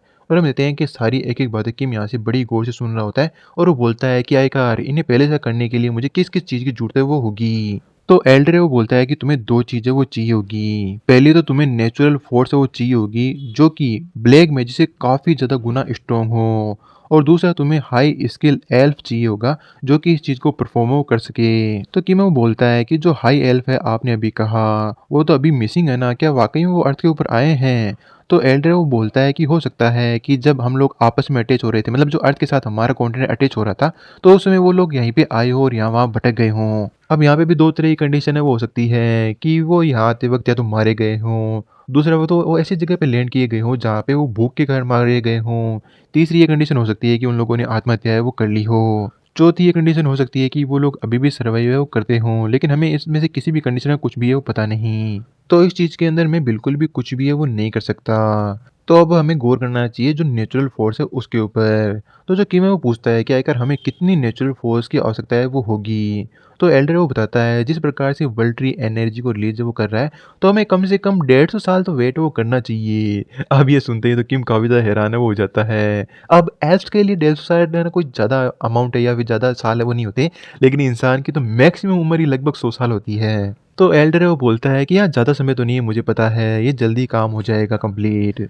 तो किम बोलता है क्या और कोई ऐसी जगह या फिर ऐसी कोई पॉसिबिलिटी नहीं है जिससे कि हम इस चीज़ को जल्दी कंप्लीट है वो कर पाएँ? तो जो एल्डर है वो बोलता है कि अगर तुम्हें एनर्जी को और भी जल्दी फास्ट गैदर वो करना है तो तुम्हें इस साइकिल को दोबारा से रिपीट करना है। और वो साइकिल है वहाँ पे पेन भी हो, रिकवरी भी हो, जहाँ पे दर्द भी हो और कंटिन्यूअसली हीलिंग भी होती रहे। दूसरे शब्दों में ये कहा जाए हर्ट के साथ तुम्हें हीलिंग देना। इस प्रकार का एक पैलेस होगा, वहीं पे जल्दी से जल्दी जो एनर्जी है वो गैदर है वो हो सकती है। और मुझे नहीं लगता कि इस प्रकार की कोई भी जगह एग्जिस्ट है वो करती होगी। लेकिन ये इस बात सुनकर के किम काफ़ी ज़्यादा खुश हो जाता है और बोलता है कि ऐसी जगह शायद ऐसी एक जगह के बारे में मैं जानता हूँ। और यहाँ पे बात कर रहा होता है किम कैमेलॉट की। और किम कैमेलॉट के अंदर आकर के जो 2 वर्ल्ड ट्री है उन्हें इम्प्लांट कर देता है और हम देखते हैं कि वहाँ पे अलग-अलग प्रकार के जो क्रिस्टल्स हैं, वो फिर से प्रोड्यूस होना स्टार्ट हो चुके होते हैं। और किम ये देख कर के बोलता है कि वाक़ई में ये जो वर्ल्ड ट्री की लाइफ फ़ोर्स है, वो तो इनक्रेडिबल है। जो रीइन्फॉर्मेशन स्टोन है, वो कंटिन्यूअसली प्रोड्यूस है वो हो रहे हैं। जो इनकी साइकिल है, उसका जो टाइम पीरियड है, वो शॉर्ट हो गया है, मतलब काफ़ी रैपिडली प्रोड्यूस हो रहे हैं। और हम देखते हैं कि वहाँ पे 2 वर्ल्ड ट्री रखने के बाद में बहुत सारे जो स्टोन है, वो प्रोड्यूस है वो हो चुके होते हैं। इन्हें देख कर ही वो काफ़ी ज़्यादा खुश है वो होता है। अब एक्चुअली यहाँ पे जो वर्ल्ड ट्री है, उसके अंदर भी सुधार हो रहा होता है। उसका जो सर्किल है वो भी बढ़ चुका है बाहर के मुकाबले। तो किम ये सोचता है कि अब चलो देखते हैं कि जो वर्ल्ड ट्री है उसकी ग्रोथ कितना समय लेती है अपने आप को और भी ज़्यादा एनर्जी प्राप्त करने में। फिर वो ईवल तरीके से हँसते हुए बोलता है, अब समय आ चुका है इन रीइन्फॉर्मेशन स्टोन को स्पेंड करने का। और वो सबसे पहले जो राका स्पेयर है उसे बाहर की ओर निकालता है और उसे अटैच करने की कोशिश करता है। लेकिन वो फेलियर हो जाता है क्योंकि उसे सी ग्रेड या उससे हायर लेवल का जो स्टोन है वो चाहिए, जबकि वो यहाँ पे डी ग्रेड का स्टोन है वो यूज़ कर रहा है। अब किम को ये समझ में नहीं आता कि वो डी से सी ग्रेड का जो स्टोन है वो बनाए तो बनाए कैसे? और वो आकर के इसके बारे में एली से पूछता है, तो एली बोलती है जो ड्वार्फ होते हैं वो इस चीज़ को क्राफ्ट वो कर सकते हैं। अब अर्थ के ऊपर तो ड्वार्फ होते नहीं, तो किम को इसके बारे में पता नहीं होता। तो एली वो बताती है ड्वार्फ इस प्रकार की प्रजाति है जिनके पास हथौड़ा होता है और वो हथौड़े के मामले के अंदर एक्सपर्ट होते हैं, किसी भी चीज़ को वो क्रिएट करने में काफ़ी ज़्यादा माहिर होते हैं। और तुम्हारी अर्थ के ऊपर तो इस प्रकार के क्रिएचर एग्जिस्ट है वो नहीं करते, तो तुम्हें इसके बारे में मालूम न होना ऑब्वियस सी बात है। तो किम पूछता है ड्वार्फ के बिना सी ग्रेड का रीइंफॉर्मेशन स्टोन प्राप्त करना क्या इम्पॉसिबल है?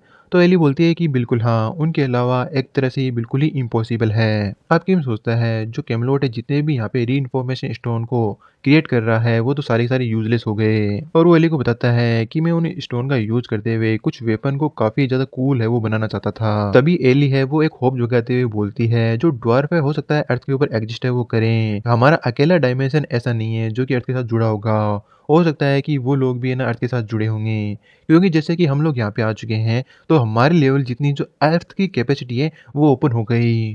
तो पक्का ये हो सकता है कि वो लोग भी अर्थ के ऊपर एग्जिस्ट है वो करते हों। अगर तुम्हें कहीं पर भी अर्थ के ऊपर बहुत बड़े माउंटेन रेंज के अपीयर होने की सूचना मिले, तो वहाँ पे काफ़ी हद तक चांस है कि ड्वार्फ अवेलेबल हो। और ये कहते हुए जो एली है वहाँ से चली जाती है और किम उसे ये इन्फॉर्मेशन देने के लिए शुक्रिया अदा है वो करता है। लेकिन तभी जो एली वहाँ से जाते हुए बोलती है कि तुमने हमारे इस किंगडम को बचाया है, तो तुम मुझसे कैजुअली बातें वो कर सकते हो। जो तुम्हारी सिस्टर सोनिया है और बाकी जो सिस्टर है, वो भी मेरे साथ कैजुअली बातें वो करती है। तो ये काफ़ी ज़्यादा ऑकवर्ड होगा अगर तुम मुझसे फॉर्मली बात है वो करोगे।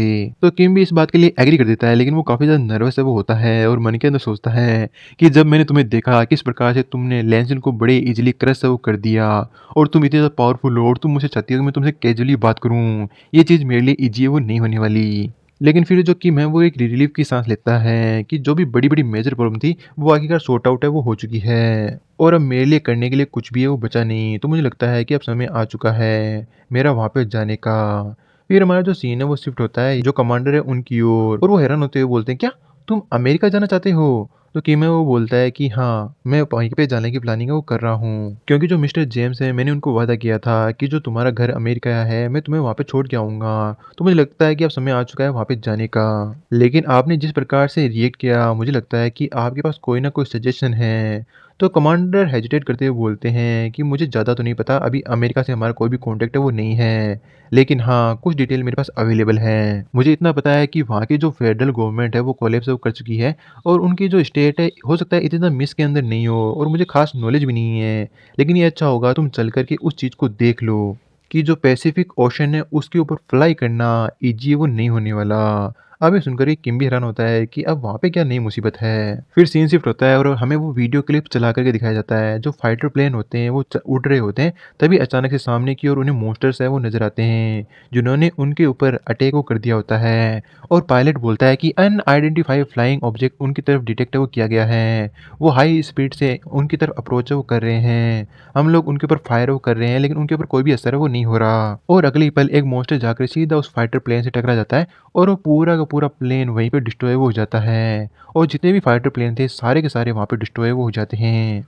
और कमांडर है वो आगे बताता है, इस प्रकार से जितने भी फाइटर प्लेन थे उन मॉन्स्टरों का सामना है वो नहीं कर पाए और मॉन्स्टर के टकराने के साथ ही वो एक्सप्लोड है वो हो गए। सिर्फ एक पायलट सर्वाइव वो कर पाया क्योंकि उसने इमरजेंसी जो इंजेक्शन है वो दबा दिया था, जिससे कि हम लोगों को इस प्रकार की फुटेज वो प्राप्त है वो हो पाई। और ये न्यूज़ मिलने के बाद में यूएस ने अपनी जितनी फोर्स थी उसे अपने घर वापस बुला लिया और जितनी भी फोर्स यहाँ से फ्लाई करके यूएस की तरफ गई उनमें से एक भी सोल्जर यूएसए के अंदर लैंड है वो नहीं किया।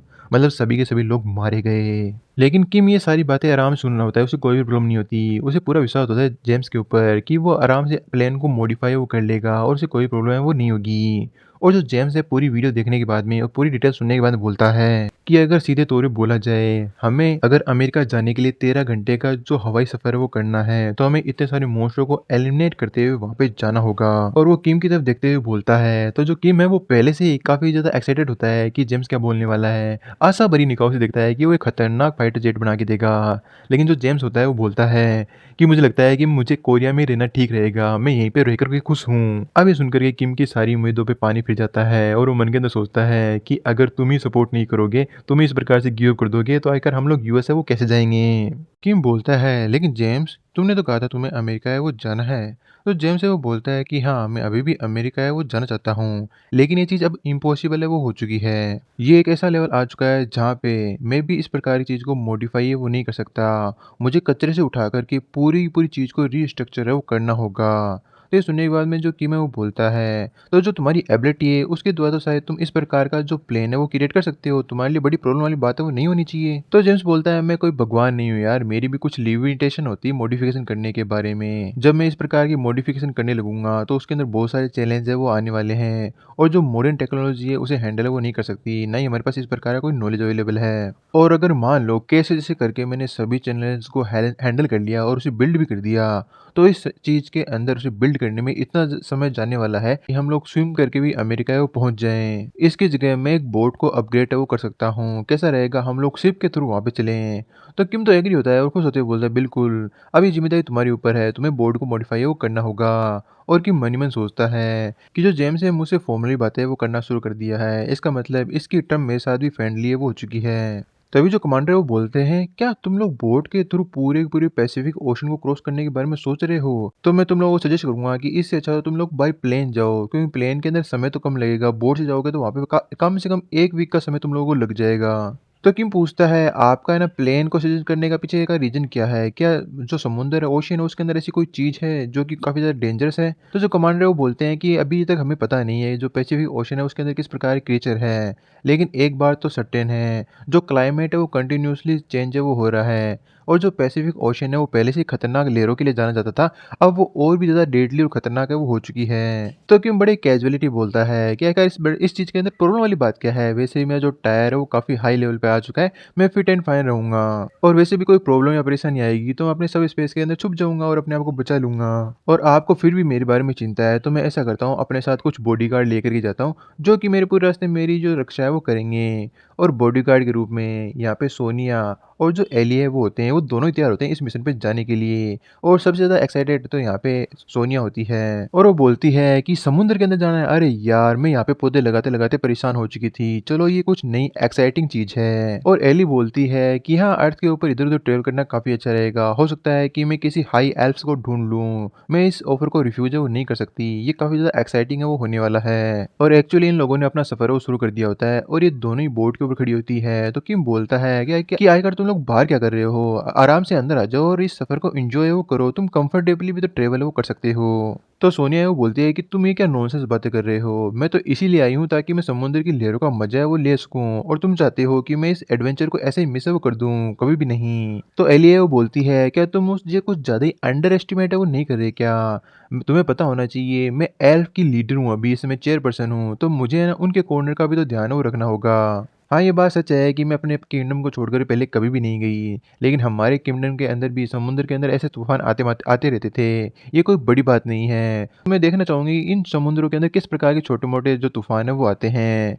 किम सोचता है कि इन लोगों के सामने कॉमन सेंस है वो काम नहीं करता और वो ये कहते हुए अंदर चला जाता है कि ठीक है, तुम्हें जो करना है वो करो। और हम देखते हैं कि पैसिफिक ओशन के अंदर, समुद्र के अंदर बहुत भयानक मौसम हो रहा होता है, बड़ी-बड़ी लहरें वो चल रही होती हैं और कंटिन्यूअसली बारिश और इलेक्ट्रिसिटी है वो चमक रही होती है। लेकिन यहाँ पे सोनिया और एल्फ दोनों ही एकदम डट नीचे के साथ खड़े होते हैं कि उन्हें वाक़ई काफ़ी ज़्यादा मज़ा है वो आ रहा है।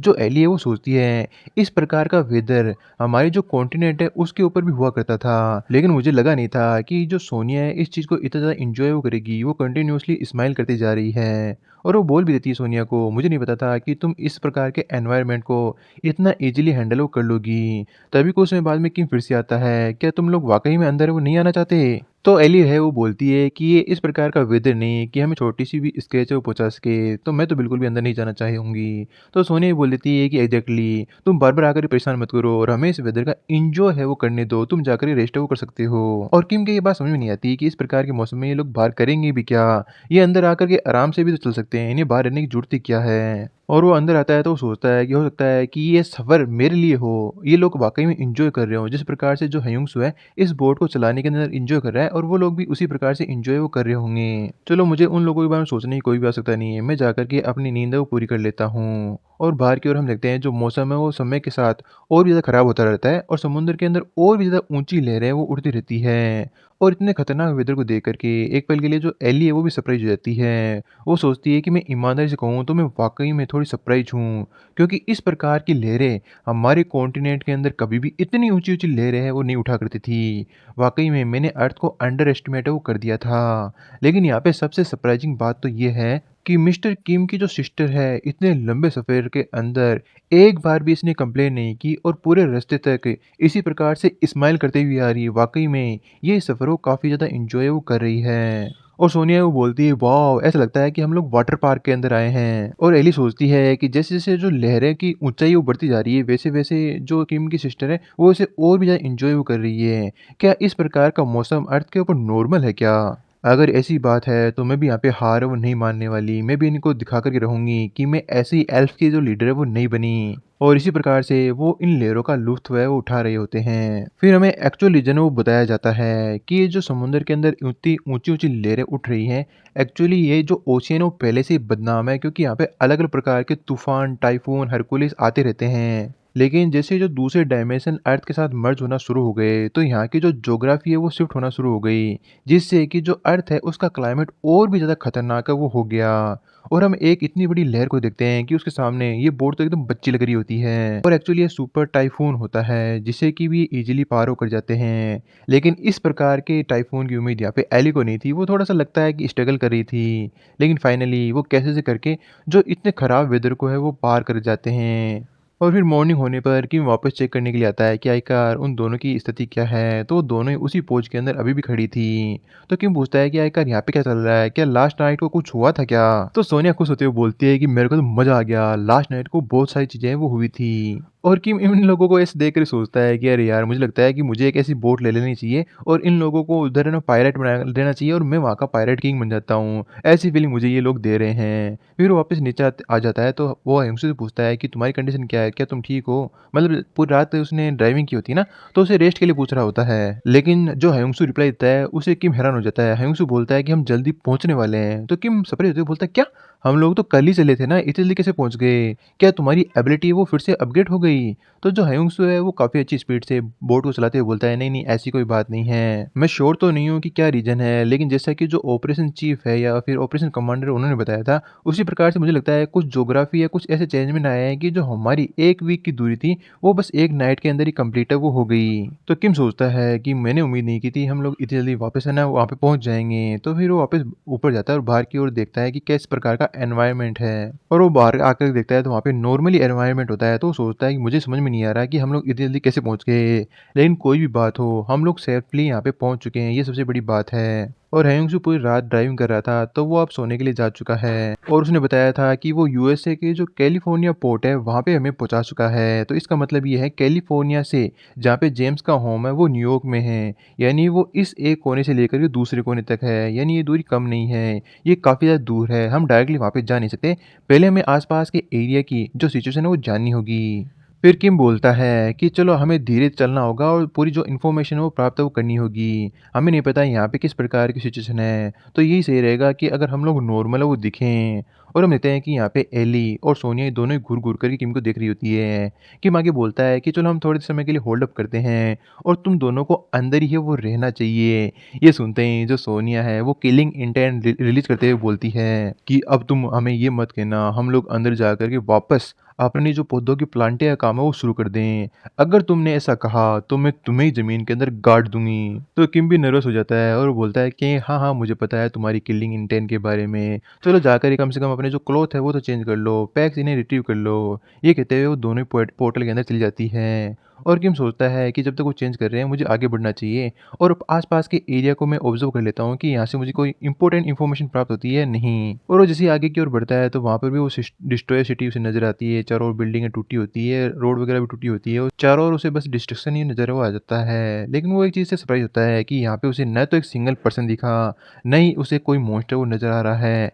ऐसा लगता है कि पूरी जो सिटी है वो खाली हो। अगर ऐसे ही चलता रहा तो उसे यहाँ पे कोई भी इन्फॉर्मेशन वो नहीं मिलेगी। तभी सामने की वॉल के ऊपर उसे एक न्यूज़पेपर वो दिखाई देता है और वो वहाँ पे देखता है एक न्यूज़पेपर नहीं, वहाँ पे काफ़ी सारे जो न्यूज़पेपर वो लगे होते हैं और इनमें से कुछ न्यूज़पेपर तो हाल ही में लगाए गए होते हैं और वो ये देख कर के हैरान होता है कि मॉन्स्टर के अटैक के बावजूद भी यहाँ पे न्यूज़पेपर छप रहे हैं। वाक़ई में एक फेडरल नेशन से इस प्रकार की उम्मीद है वो की जा सकती है कि इस प्रकार की कंडीशन के अंदर भी ये लोग न्यूज़पेपर है उसे प्रोड्यूस वो कर सकते हैं। और यहाँ पे न्यूज़ के मुताबिक जो स्टेट है वो आपस में एक-दूसरे के साथ कॉम्पिटिशन है वो कर रहे हैं। करंटली यहाँ पे 2 फैक्शन है वो बन चुके हैं, जो कि आपस में वॉर है वो कर रहे हैं। शायद इसीलिए यहाँ पे कोई भी पर्सन है वो नज़र नहीं आ रहा। इस वॉर की सूचना के अलावा यहाँ पे कोई भी इन्फॉर्मेशन अवेलेबल नहीं है। तभी उसकी नज़र एक और नोटिफ़िकेशन के ऊपर पड़ती है, जिसके अंदर लिखा होता है कि एक माइन डिस्कवर है वो की गई है ग्रांड कैनियन एरिज़ोना के अंदर। अब ये जो चीज़ है वो उसके लिए सरप्राइजिंग होती है कि जो माइन है उसकी न्यूज़ यहाँ पे क्यों है? और वो जो मैप है उसके अंदर चेक करने लगता है कि जो एरिज़ोना है वो उससे कितना दूर है? तो वो देखता है कि ये तो अगली स्टेट है, मतलब यहाँ से इसके पास में ही पड़ेगा।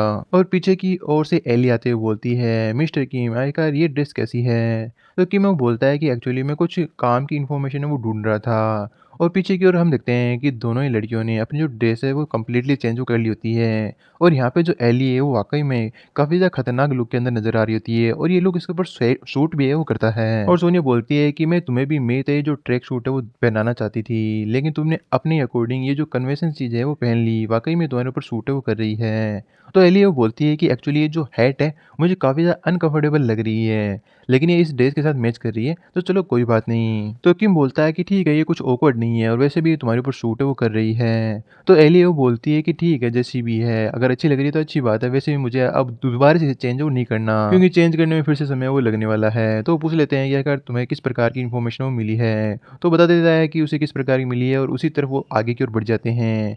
और वो इसी प्रकार से जो 49 विलेज है उसको पार करते हुए और भी आगे की ओर बढ़ रहे होते हैं, क्योंकि यहाँ पे जो हयुंसो होता है पूरी रात उसने जो बोट है वो चलाई होती है। तो अब जो व्हीकल है शायद यहाँ पे किम चला रहा होता है और उसकी जो सिस्टर है वो उस पे चिल्ला रही होती है कि तुम अचानक से ब्रेक है वो क्यों मार रहे हो। तो वो बता देता है कि एक्चुअली बीच में कोई खड्डा आ गया था इसलिए मुझे अचानक से ब्रेक है वो मारना पड़ा था। मतलब यहाँ पे कोई भी किम की जो ड्राइविंग है उससे सेटिस्फाई है वो नहीं होता और वो एक सर्टेन एरिया में आकर के अपनी गाड़ी को रोक देता है। अब चारों ओर डेजर्ट होता है तो वहाँ पे मिट्टी तो उड़ती है जो कि उन्हें काफ़ी ज़्यादा परेशान वो करती है। और किम उतरते हुए बोलता है कि तुम इस प्रकार से कंप्लेन करना बंद करो, सामने की ओर मुझे एक स्टोर है वो नज़र आ रहा है। तो जो सोनिया वो बोलती है ये तो अबंडन एरिया है, आखिर यहाँ पे होगा ही कौन? तो किम बोलता है ज़रा गौर से देखो, इस एरिया की सफाई है वो की गई है, यानी पक्का यहाँ पे कोई ना कोई अवेलेबल तो होना चाहिए मेंटेन करने के लिए। और किम उस शॉप के दरवाजे को ओपन करते बोलता है क्या यहाँ पे कोई है? लेकिन वो जैसे ही ओपन करता है तो पूरा का पूरा शॉप पहले ही काफ़ी सारे लोगों से भरा हुआ होता है। पीछे से सोनिया आकर पूछती है क्या यहाँ पे लोग हैं?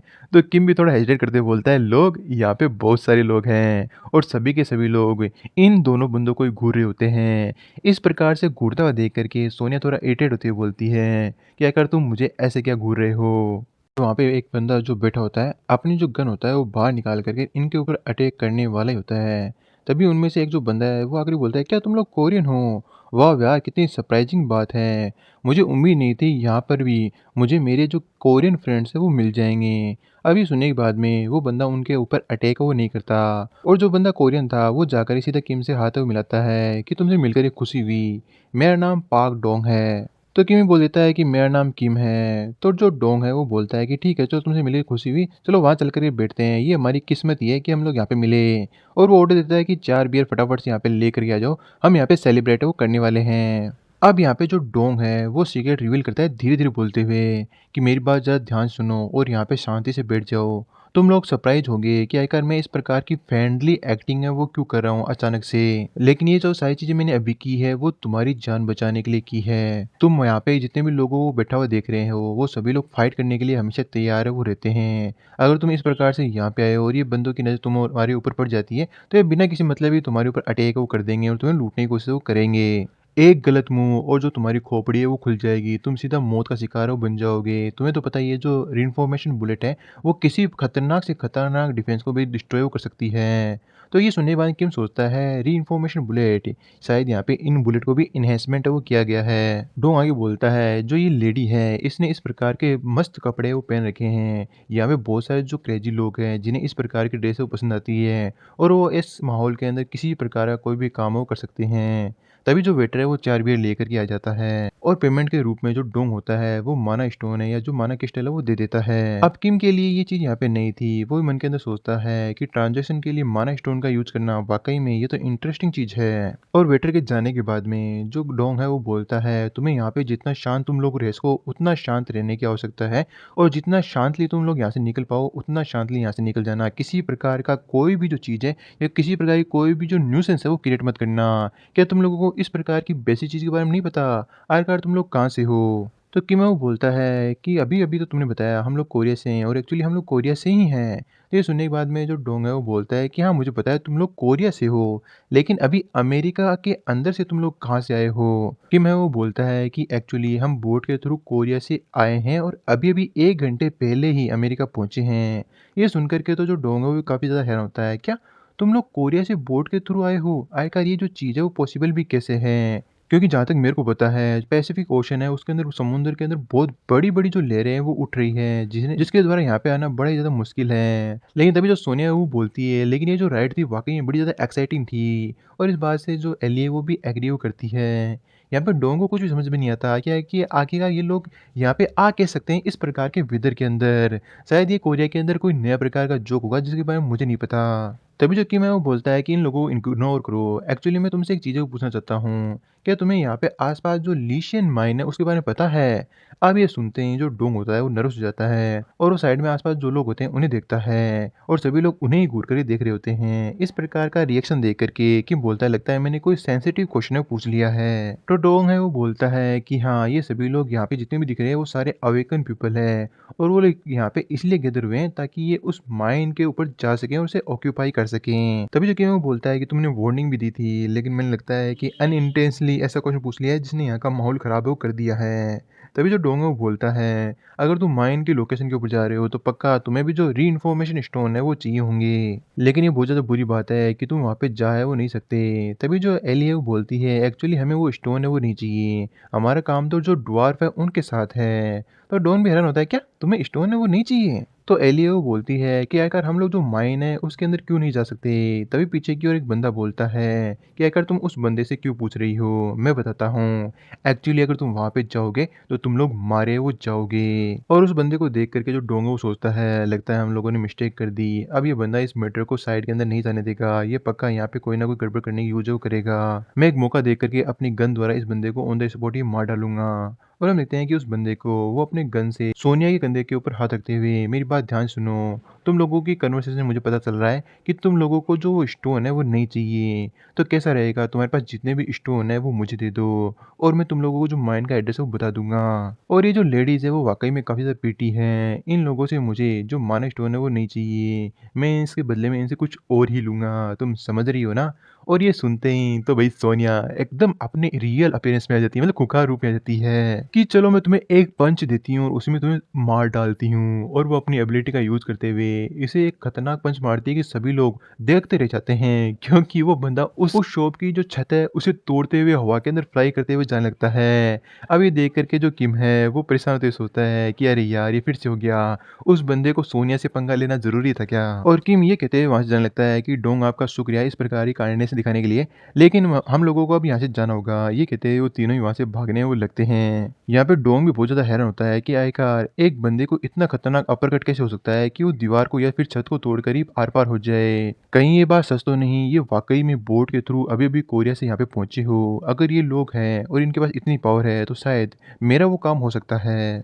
और हम देखते हैं कि तीनों बंदे बाहर की ओर जा रहे होते हैं वापस अपनी गाड़ी के अंदर बैठने के लिए। तभी पीछे की ओर से जो डोंग है वो आवाज़ लगाता है और उन लोगों को रुकने के लिए बोलता है कि अगर तुम लोग माइन की तरफ जा रहे हो तो कम से कम मेरी जो पूरी स्टोरी है वो सुन कर के जाओ। अगर तुम्हें पता ही नहीं होगा कि माइन कहाँ पे है तो तुम लोग पूरा दिन भी सर्च कर लोगे तब भी वहाँ पे पहुँच नहीं पाओगे। तो ये अच्छा होगा कि मैं तुम लोगों को रास्ता है वो दिखा दूँ। तो जो किम होता है वो बोलता है कि ये बहुत ही अच्छी बात रहेगी अगर आप हमें रास्ता है वो बता दो। तो डोंग है वो बोलता है लेकिन बदले में आपको मेरी पूरी जो स्टोरी है वो सुननी होगी और पूरी स्टोरी सुनने के बाद में आप लोगों को ये तय करना होगा कि आप लोगों को वहाँ पे जाना है या नहीं। फिर हमारा जो सीन है वो शिफ्ट होता है फ्लैशबैक के अंदर। जब इन सभी लोगों के पास एक नोटिफिकेशन आया होता है कि आपको एक जो टेरिटरी है उसे ऑक्यूपाई है वो करना है। उस टेरिटरी का नाम है लीशियन माइन और उस माइन के अंदर लार्ज क्वांटिटी के अंदर रीइंफोर्समेंट स्टोन अवेलेबल है जिन्हें ट्रेजर करके रखा गया है। टेरिटरी को ऑक्यूपाई कर लो और जो तुम्हारा रिवार्ड है उसे क्लेम कर लो। अब ये नोटिफिकेशन देख करके जो डोंग है अपने फ्रेंड गार्डन को बोलता है जो एरिजोना यहाँ से दूर नहीं है, चलो चल करके है ना इस चीज को ऑक्यूपाई है वो कर लेते हैं। और वो दोनों इस बात पे एग्री हो जाते हैं क्योंकि ये काफी अच्छा आइडिया है और जल्दी उस जगह के लिए रवाना हो जाते हैं। और वो जैसे ही उस जगह पे पहुंचते हैं तो काफी ज्यादा हैरान हो चुके होते हैं क्योंकि ये नोटिफिकेशन सभी लोगों के पास गया है तो वहाँ पे पहले से ही बहुत सारे जो लोग हैं वो माइन के बाहर गैदर हो चुके होते हैं। और जैसे-जैसे वो माइन के अंदर बढ़ते जा रहे होते हैं, वो माइन उतनी ज़्यादा बड़ी है वो निकल के आती है और काफ़ी ज़्यादा कॉम्प्लेक्स भी होती है। तभी इन लोगों का सामना जो ड्वार्फ ट्राइब है उनसे हो जाता है और वो एक-दूसरे को देख कर के पूछते हैं कि आखिर तुम लोग कौन हो? फिर वो एक-दूसरे से अपनी पूरी जानकारी शेयर वो कर लेते हैं कि हम लोग ड्वार्फ हैं और इधर जो ह्यूमन है वो बता देते हैं कि हम लोग ह्यूमन हैं और तुम लोग अर्थ डायमेंशन के अंदर आ चुके हो। तो जो ड्वार्फ है वो बोलते हैं कि हम लोग मोस्टली माइनिंग करते रहते हैं तो हमें बाहर के वर्ल्ड के बारे में ज़्यादा कुछ पता नहीं है। यहाँ पे बहुत सारे जो रीइंफॉर्मेशन स्टोन पड़े हैं, तुम्हें जितने चाहिए उतने ले सकते हो। लेकिन हाँ, अगर तुम्हें कोई भी चीज़ हमसे क्राफ्ट है वो करानी हो तो तुरंत हमसे कॉन्टैक्ट है वो कर लेना। ये सुनने के बाद में सभी लोग तैयार हो जाते हैं वहाँ पे माइन करने के लिए। लेकिन जल्दी उनके अंदर आर्गुमेंट है वो होने लगती है कि यहाँ पे मैं खुदाई कर रहा हूँ, तुम कहीं और पे जाओ। तो वो बंदा भी आर्गुमेंट करता है, यार तुमने ये जगह खरीदी नहीं है। इसी प्रकार से एक जो बंदा जिसने कड़ी मेहनत से जो स्टोन है वो हासिल किए होते हैं या इकट्ठा किए होते हैं, उसका बैग ही चोरी हो जाता है। एक बंदा बोलता है जो भी नए बंदे यहाँ पे आ रहे हैं वो लेट आने के कारण उन्हें कहीं और एरिया के अंदर जाना चाहिए, तुम्हें यहाँ पे नहीं आना चाहिए। और जो आर्गुमेंट है समय के साथ और ज़्यादा बढ़ती जाती है। सभी लोग आपस के अंदर आर्ग्यू करते हैं कि मैं यहाँ पे क्यों नहीं खो सकता, तुम पहले आए तो क्या हुआ, ये अधिकार सभी के पास में है। तो एक बंदा बोल रहा है तुम लेट आए थे तो तुम्हें कहीं और जाना चाहिए, ये कोई अनरीजनेबल बात नहीं है, ये सही बात है। इसी प्रकार से एक बंदा अफवाह फैला देता है कि इस बंदे ने सारे स्टोन है वो गैदर कर लिए हैं और ये सभी को लेकर ही भाग रहा है। ये सुनने के बाद सभी लोग सरप्राइज हो जाते हैं और उस बंदे से उसकी जो लूट है वो छीनने की कोशिश करने लगते हैं, जिससे कि उन सभी के बीच में एक मिसअंडरस्टैंडिंग फैल जाती है और सभी लोग एक दूसरे के स्टोन है वो चोरी करने की कोशिश करते हैं। इसी बीच एक जो बंदा है उसे गुस्सा आ जाता है, वो अपनी घर बाहर निकाल लेता है और हवा के अंदर शूट करते हुए बोलता है क्या तुम सभी लोग पागल हो चुके हो? ये जितने भी स्टोन है वो मेरे को दे दो वरना मैं तुम्हें ऑन द स्पॉट शूट है वो कर दूंगा। वैसे भी जो वर्ल्ड्स रूल है वो खत्म हो चुके हैं, अगर मैं तुम्हें यहाँ पे मार डालता हूँ तो इसमें कोई भी दिक्कत वाली बात है वो नहीं होगी। इस प्रकार की कंडीशन देख करके जो डोंग और गार्डनर है वो ये डिसाइड कर लेते हैं कि उन्हें यहाँ से निकलना होगा, उनकी जान ज्यादा इंपॉर्टेंट है ना कि स्टोन। अब जो डवार्फ होते हैं जो दूसरे एरिया के अंदर होते हैं इस गन के साउंड को सुन लेते हैं तो सोचते हैं कि आखिर बाहर क्या चल रहा है, पक्का ये इंसान कुछ ना कुछ कर रहे होंगे। अब वो वहाँ पे जाकर के देखते हैं तो उन्हें परिस्थिति के बारे में कुछ भी पता नहीं होता है कि आखिर वहाँ पे चल क्या रहा है। लेकिन जिस बंदे के पास में गन होती है वो उन्हें देख लेता है और उन्हें गन पॉइंट पे लेते हुए बोलता है कि तुम्हारे पास जितने भी रीइंफॉर्मेशन स्टोन है वो सारे के सारे मुझे दे दो। तो जो डवार्फ वो बोलते हैं कि यहाँ पे ऑलरेडी बहुत सारे स्टोन अवेलेबल है तो तुम्हें आखिर हमारे वाले क्यों चाहिए। तो उस बंदे को गुस्सा आ जाता है और बोलता है कि तुम चुपचाप जैसा मैं कहता हूँ वैसा किया करो वरना तुम्हारा यही अंजाम होगा। ये कहते हुए उस डवार्फ को शूट कर देता है, ऑन द स्पॉट मार डालता है। और उस गुफा के अंदर ही एक गोब्लिन होता है जो भी इस साउंड को सुन लेता है। अब ये जो माइने इतनी ज़्यादा बड़ी होती हैं कि अभी तक जो डोंग और गार्डनर है उन्हें बाहर जाने का रास्ता है वो नहीं मिला होता, वो अभी भी रास्ते की तलाश कर रहे होते हैं। लेकिन तभी जो गोब्लिन है उस एरिया के अंदर आ जाता है जहाँ पे जो इंसान आपस में लड़े होते हैं उनकी डेड बॉडीज पड़ी होती है, साथ में वहाँ पे वही स्टोन है वो भी अवेलेबल होते हैं। तो वो गोब्लिन जाकर के जो इंसानों की बॉडी है उन्हें खाना शुरू कर देता है और उसके बाद में जो स्टोन होता है उन्हें भी खा लेता है, जिससे कि उसका लेवल काफ़ी ज़्यादा हाई हो जाता है और वो काफ़ी स्ट्रॉन्ग गोब्लिन के अंदर कन्वर्ट है वो हो जाता है। और वो एक खतरनाक रोर करता है जिसे कि ये दोनों दोस्त भी सुन लेते हैं और पीछे की ओर वो गोब्लिन इन्हें देख लेता है और सीधा इनके ऊपर अटैक करने के लिए बढ़ता है। और जो गार्डनर वो बोलता है कि हमें बिल्कुल भी रुकना नहीं, अगर हम रुक गए तो ये हमें ऑन द स्पॉट मार डालेगा। तभी जो डोंग है वो बोलता है कि सामने की ओर मुझे रास्ता नज़र आ रहा है, बस थोड़ा-सा और है, जल्दी करो गार्डनर। अब यहाँ पे डोंग जैसे ही बाहर निकल जाता है, लेकिन जो गार्डनर बाहर निकलने वाला होता है, उससे पहले जो गोब्लिन आकर के उसे पकड़ लेता है और गोब्लिन वापस उसे माइन के अंदर ले जाता है। अब इस प्रकार की परिस्थिति के अंदर जो डोंग है वो कुछ नहीं कर सकता था और प्रेज़ेंट टाइम के अंदर वो किम को बोलता है। उसके बाद में किसी ने भी ये हिम्मत नहीं की कि वो इस माइन के अंदर जा सके। अब पूरी स्टोरी सुनने के बाद में भी तुम अंदर जाना चाहते हो, तो मैं भी तुम लोगों के साथ वो चलूँगा। क्योंकि इतने समय तक अकेले जाने का करेज मेरे पास नहीं था, लेकिन मैं वहाँ पे जाकर के अपने फ्रेंड को ढूँढना चाहता हूँ तुम लोगों के साथ में। तो जो किम है वो बोलता है कि अच्छा तो तुम अपने फ्रेंड को वहाँ पे ढूँढना चाहते हो, तो ठीक है तुम हमारे साथ चल सकते हो। हम लोग वहाँ पे जाकर के जो ड्वार्फ है उसे ढूँढेंगे और तुम चल कर के अपने फ्रेंड को वहाँ पे ढूँढ लेना। चलो चलते हैं, चल कर के उन्हें ढूँढते हैं। और फिर वो सभी लोग माइन के अंदर एंटर वो कर जाते हैं। माइन के अंदर एंटर करने के बाद में उन्हें चारों ओर सिर्फ ब्लड ही ब्लड नज़र आता है, ब्लड के अलावा कुछ भी नहीं। और जैसे कि हमें पता है माइन अंदर से बहुत ज़्यादा विशाल थी, इसे देख कर के जो किम है वो भी काफ़ी ज़्यादा हैरान होता है और बोलता है कि ये जो पैलेस है वो काफ़ी ज़्यादा बड़ा है। अगर हम लोग खुद से ढूँढने लगेंगे तो हमें ढूँढते-ढूँढते पता नहीं कितने दिन है वो लग जाएँगे। मुझे लगता है कि यहाँ पे मुझे अपने फ्रेंड की पावर का यूज़ है वो करना चाहिए। तो यहाँ पे एली को नहीं पता होता कि वो कौन से फ्रेंड की बात वो कर रहा है और किम एक्चुअली यहाँ पे सोलेन की बात कर रहा होता है और उसे यहाँ पे बुला भी लेता है और वो बोलता है कि सामने की ओर चलो। और यहाँ पे जो एली है उसे जो सोलेन है वो काफ़ी ज़्यादा क्यूट है वो लगता है। तभी जो सोलेन है वो स्मेल करते हुए बताता है कि सामने की ओर से काफ़ी स्पीड के साथ कोई चीज़ हमारी ओर आ रही है। तो जो डोंग है वो बताता है कि जो मेरा फ्रेंड गार्डनर है वो कोई अवेकनर नहीं है, वो ऑर्डिनरी मैन है, तो वो फास्ट रफ्तार से नहीं आ सकता। तभी जो एली है वो बताती है जो ड्वार्फ है वो भी तेज़ है, वो नहीं दौड़ सकते। तो इस चीज़ से वो दोनों ही कंक्लूजन है वो निकालते हैं कि पक्का ये मॉन्स्टर ही होगा फिर। और किम अपना पोर्टल ओपन करके जो राका स्पेयर है उसे सामने की ओर अटैक कर देता है बिना कुछ देखे। लेकिन जो राका स्पेयर होते हैं वो सामने की चीज़ से टकरा करके वापस से रिफ्लेक्ट हो जाते हैं। ये देख कर के किम भी हैरान होता है कि मैंने 500 किलोमीटर प्रति घंटा की रफ्तार से इन्हें सामने की ओर फेंका था, फिर भी ये बाउंस बैक वो हो गए। तो एलिया बोलती है तुम चिंता मत करो, इस चीज़ को मैं टेक केयर वो कर लूँगी। और वो जैसे ही अपने हाथ में जो एनर्जी वो गैदर वो करने लगती है, तभी वो सामने की ओर रियलाइज़ करती है कि जो मॉन्स्टर है वहाँ से भाग चुका है। और वो किम से पूछती है क्या हमें उसका पीछा है वो करना चाहिए, मतलब उसे चेस वो करना चाहिए? तो किम वो बोलता है कि नहीं, हम यहाँ पे मॉन्स्टर मारने के लिए नहीं आए, तो हमें उसे चेस है वो नहीं करना चाहिए। चलो इसी प्रकार से आगे बढ़ते हैं और जो डोर्फ है उन्हें ढूँढते हैं। पीछे की ओर जो डोंग है वो काफ़ी ज़्यादा हैरान होता है कि आखिर ये कितनी खतरनाक एबिलिटी थी, क्योंकि इसने इस प्रकार की एबिलिटी पहले वो नहीं देखी थी। लेकिन वो फिर इसी प्रकार से आगे की ओर बढ़ते रहते हैं। तभी जो सोलेनो बोलता है कि मुझे सामने की ओर से ब्लड और ब्रेथ की स्मेल है वो आ रही है। तो किम उससे एग्जैक्ट लोकेशन पूछता है और वो फटाफट से उस ओर जाने लगते हैं। कुछ समय वहाँ पे पहुँचने के बाद में उन्हें एक घायल ड्वार्फ वो दिखाई देता है और एली जब इसे चेक करती है तो वो बताती है ड्वार्फ है और ये बैडली इंजर्ड है। किम बोलता है लगता है उस मॉन्स्टर ने इसे बैडली इंजर्ड है वो कर दिया है। तो एली बताती है इसने बहुत ज़्यादा ब्लड है वो लॉस कर दिया है। अगर अभी तुरंत इसे ट्रीट वो नहीं किया गया तो ये ऑन द स्पॉट ही मारा जाएगा। तो किम बोलता है कि चलो इसे सब स्पेस के अंदर रख लेते हैं, वहाँ पे जो नंबर 1 है इसे ट्रीट वो कर देगी और ये सही रहेगा। तभी जो सोलेनो बोलता है कि कोई चीज़ हमारी तरफ काफ़ी तेज़ रफ्तार से आ रही है। तभी जो एली है वो बोलती है कि इस बार इस चीज़ को मैं हैंडल वो कर लूँगी और वो सामने की ओर उससे फाइट करने के लिए जाती है। तो हम देखते हैं कि वही गोब्लिन मॉन्स्टर काफ़ी तेज़ रफ्तार से उनकी तरफ आ रहा होता है और पहले के मुकाबले काफ़ी ज़्यादा स्ट्रॉन्ग वो लग रहा होता है। लेकिन यहाँ पे अपनी पावर का यूज़ करते हुए एली उसके फेस के ऊपर एक खतरनाक पंच वो मारती है, जिससे कि उसके मुँह से ब्लड वो निकलने लग जाता है और शायद एक ही अटैक के अंदर वो गोब्लिन मॉन्स्टर मार जाता है और काफ़ी सारे रीइंफोर्समेंट स्टोन है वो ड्रॉप वो कर देता है। लेकिन यहाँ पे एली काफ़ी ज़्यादा सरप्राइज़ होती है कि जो एक गोब्लिन मॉन्स्टर है, ओरिजिनल जो इमेज होती है इनकी या साइज़ होती है, उससे कुछ ज़्यादा ही बड़ा है वो लग रहा है। हो सकता है कि मैंने यहाँ पे गलत है वो सोच लिया हो, लेकिन जब अभी गुफ़ा के एंट्रेंस के ऊपर हमारा इसके सामने मुकाबला हुआ था, तो ये साइज़ के अंदर कुछ ज़्यादा ही बड़ा दिख रहा था। उसके मुकाबले अब इसकी साइज़ थोड़ी कम है। शायद ये मेरा वहम होगा। तभी उधर फटाफट सब स्पेस के अंदर उस ड्वार्फ को ले जाया जाता है ताकि उसे ट्रीटमेंट है वो किया जा सके। कुछ समय बाद में जो ड्वार्फ है वो होश के अंदर आता है और काफ़ी ज़्यादा सरप्राइज़ होता है, क्योंकि उसके सामने बहुत सारे लोग होते हैं और तभी यहाँ पे जो जूली है वो पूछती है क्या तुम पहले से बेहतर महसूस है वो कर रहे हो? तो ड्वार्फ है वो पूछता है कि आखिर ये कौन सी जगह है? तो किम बताता है तुम्हें चिंता नहीं करनी चाहिए, ये एक सेफ हाउस है, ये मेरा स्पेस है जहाँ पे मेरी एबिलिटी के द्वारा मैंने इसे क्रिएट किया है और यहाँ पे मॉन्स्टर है वो नहीं आ सकता। हमने तुम्हें माइन के अंदर बेहोश पाया था और तुम्हारा जो इमरजेंसी ट्रीटमेंट है वो किया है, उसके बाद में तुम थोड़ा बहुत रिकवर हो पाए हो।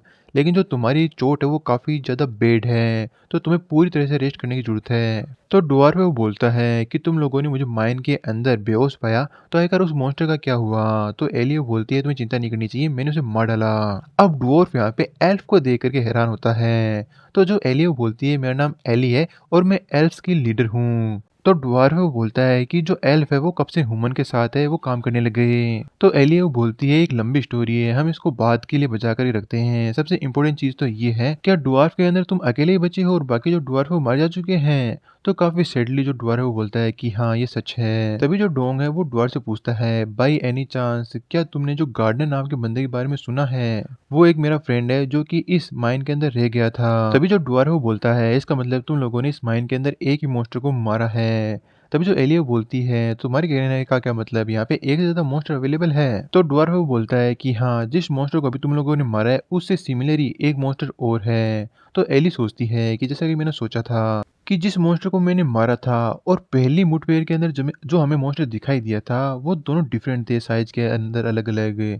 अब मैं यहाँ पे क्लियर हो चुकी हूँ कि यहाँ पे एक नहीं, 2 मॉन्स्टर थे। और यहाँ पे जो ड्वार्फ है वो एक सीक्रेट रिवील करता है, जो दूसरा मॉन्स्टर है वो और कोई नहीं गार्डनर ही है। ये सुनकर के सभी काफ़ी ज़्यादा शॉक हो जाते हैं और जो डोंग है उसे विश्वास नहीं होता और वो उससे क्लियर करने के लिए बोलता है कि आखिर तुम्हारे कहने का क्या मतलब। अब हमारी स्टोरी थोड़ा फ्लैशबैक के अंदर जाती है, जब गार्डनर है उस मॉन्स्टर के द्वारा कैप्चर वो कर लिया गया था और उसे मारने वाला था, तभी अचानक से वहाँ पे जो रीइंफोर्मेशन स्टोन है वो आकर गिरते हैं। तो जो गोब्लिन मॉन्स्टर है उसका ध्यान डाइवर्ट हो जाता है और वो इन स्टोन को खाने लग जाता है। और तभी पीछे से जो ड्वार्फ वो निकल कर के जो गार्डनर है उसे अपनी ओर बुला लेता है और उसे उस क्रिटिकल मोमेंट पे सेव वो कर लेता है। और जो ड्वार्फ है उसे एक सीक्रेट लोकेशन के ऊपर ले आता है अपनी वाली, जहाँ पे वो कभी भी मॉन्स्टर उन्हें ढूंढे वो नहीं पाएगा। लेकिन वो जब अंदर आकर के देखता है तो वहाँ पे काफ़ी सारे स्टोन इन लोगों ने गैदर कर रखे हैं। और ड्वार्फ बोलता है कि ये जगह इतनी ज़्यादा अच्छी नहीं है, लेकिन ये लोकेशन इतनी ज़्यादा अच्छी है कि वो मॉन्स्टर हमें कभी भी ढूंढे वो नहीं पाएगा।